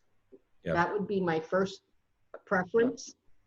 But that's a one-time thing, so we need to explore ongoing. But for this year, or for 21, fiscal 21, you put in there, Paul, if you could flip back to that page, you put in the feasibility study. Is that an approved expense, or is that still something we kind of hope would be the case? I don't know yet. Okay. So you're putting it in the 5-year plan, and they'll let you know, because that would at least get us through a year, and then maybe the second year we need to do a new feasibility study because we didn't like the first one. I'm kidding. Right. But basically, at least we'll get it. Go ahead. I'm waiting. No. You need to find about $160,000 worth of transit expenses in the next few years. I think they're going to be a little flexible if we spread that out, but the problem is, because it hasn't been spent historically, you're sort of already late, and so you're going to need to bite off something a little bigger than a few $1,000s a year or they're going to be in a pinch where they don't want to retract any money. That was said to me Understood. 10 different ways. But let me work Okay. through their generosity, their generous offer to massage our ideas into a plan, and I'll come back to you. And obviously you will scratch off something that really offends you if that's what comes back. But I hope we'll come up with something that gets you all the money. Well, Okay. Can I ask you two questions? One about something you said, and one about one of these worksheets. On one of the worksheets, you have done a road repair for, it said 119th to 121st. Yeah. So what that was is down that's the the $60,000 project. That's the drainage program. Yeah, I think it was 50. But can you go to that page? Yeah. I just have a quick question about that page. Page 5 of 6. I think it's up. I think it's. Yeah. If I scroll, it goes. There you go. Okay, so it's a $50,000 item. Major road repairs, phase 1, resurface 119-121. So, what is that? Are we talking about the avenue that connects 11th Avenue? Is that what that was? Because we had a quick conversation about that. Is that what you're specifically referring to? I think it was a dead end cul-de-sac type road repair that you. No, it's not. But it's 11th Avenue where it connects between 119th and 121st. Okay, so is this part of the plan that you're going to turn into them? Right. The okay. road. So the if road you plan's have that down there. Yes. Yeah, I have the next 4 or 5 roads that need resurfacing. If I were to spread them out, I have that. I have the next 4 traffic calming projects. I'll put those in. Okay. That's pretty easy. Okay. And then drain projects, you'll never have a shortage of those probably. Right. Eventually, but okay. So are we locked? Is this year 1 that we're looking at here where it says 119th to 1? My point is that I want to know how locked in we are to this, or if we and the manager can work on different roads, because I think that road is terrible, certainly, but there are there are better traveled roads that I think need to be repaired first. My strategy with this and methodology with this is to have a realistic proposal, an executable proposal that is in our budget and handed to CITT for their blessing. And if that's believable, an adjustment and a shuffling is every year you can re-rack it. So yes. Okay, that's all I wanted to know. Okay, so we wouldn't be locked into getting that street done that year. Okay, go back to the comment you made about CITT was complimentary to you about the number of documents and things that you were able to turn over to them in the past week. It was more, I think you said, than in the past 4 years. Where did you find all that stuff? And well, some of it was how did you unearth it? Yeah, some of it was simply the relationships in the past. For whatever reason, budgets were not forwarded to them last year, and our copies of our CAFR were not copied. Very simple, but they thought we didn't do them, and I explained to them how the forensic work was done, and we reconstituted those audits and caught up. They were happy about that. That they were in the dark, thinking we weren't tracking anything at a standard level professionally, and that was so it wasn't correct. necessarily receipts for work that had been done. It was also we had conducted audits and put together reports and things we're supposed to do, and no one ever clicked send on an email and sent it to them. You could say that. So it purely was an administrative error. Someone at the village simply wasn't getting the job done and sending this stuff off on time. Correct. The quarterly reports, the annual reports, the 5-year plan. Okay. The audit. Wow. Okay. It's basically, we got all that cleaned up. I gave them. Just going to remind the commission that calendar idea that I put out there months ago. Every meeting, every time we get together for a workshop, a meeting, there are 4 or 5 examples of things that have gone terribly wrong because we don't have a calendar in this village. So Roseanne, as the interim manager, I really hope you're on target to get that done for us for October, because I don't know of anything that's quite that important once we get past this budget. We can't keep missing things simply because no one remembers to do it. It can't happen. It's no way to run an organization. a government. I'm sorry to be so blunt, but we can't screw up like that. It's just unacceptable to me that we're hearing this from you now, Paul. But that wasn't aimed at you, Paul. Who's that? There's a memo from CITT, a recent memo, or the same that we received on the beginning when we had that conversation? Oh, I don't understand. you mentioned something about a memo that CITT sent to you. At the end of our meeting, they said they were going to memorialize the discussion that I had with them and send it in writing. I haven't seen that, but to me, it's not material because I'm handing them something new and I'm scheduling with them, so they know full well they're being responded to. I understand. I just want to be, if you be a part. If I get a copy of anything in writing, you're the first person I send it to the commission, so they'll be on the same page. Absolutely. That would be great. That's all I have. Okay, is there a motion to adjourn? Madam Mayor, when's the next for the budget? When's the next one again? September. September 8th? Yep. 8th? Hearing. And we still have the commission meeting on September 1st, right? Yes. Okay. So I'd like to make a comment before we close on this CITT issue, because it's been something that has been sort of a thorn in my side for several years. When I was leaving the commission in I was ending my last term, I was asking Christian every week about this audit. Are we being responsive? Are we getting what they need? And he assured me that he was moving heaven and earth to get the details, and they were very complex and they were very detailed, and it sounds like a lot of the things that turned over that made CITT happy are things that could be found on our website even. I mean, the financial statements, when they were done, they were there. It was not a big deal to turn them over. It sounds like, oh, well, then let's take it to, I had to start doing public records requests after I was no longer in office, trying to keep track of somebody, whether somebody was following up on these things. And of course, at that time, public records requests were blocked or I had to pay for them. But it's kind of became my mission to make sure that we got this done, because I knew that money was so important for fixing our roads and for improving our community. And I hope that once I'm not on commission anymore, that things keep going on track, in the right track, and that the new culture that comes in is not a culture that blocks, and that it is a professional culture that moves the village forward. And when things are brought to the attention of that administration or those elected people, that they actually listen, that they really pay attention and don't just, hear the comment and move on to the next thing. It's important.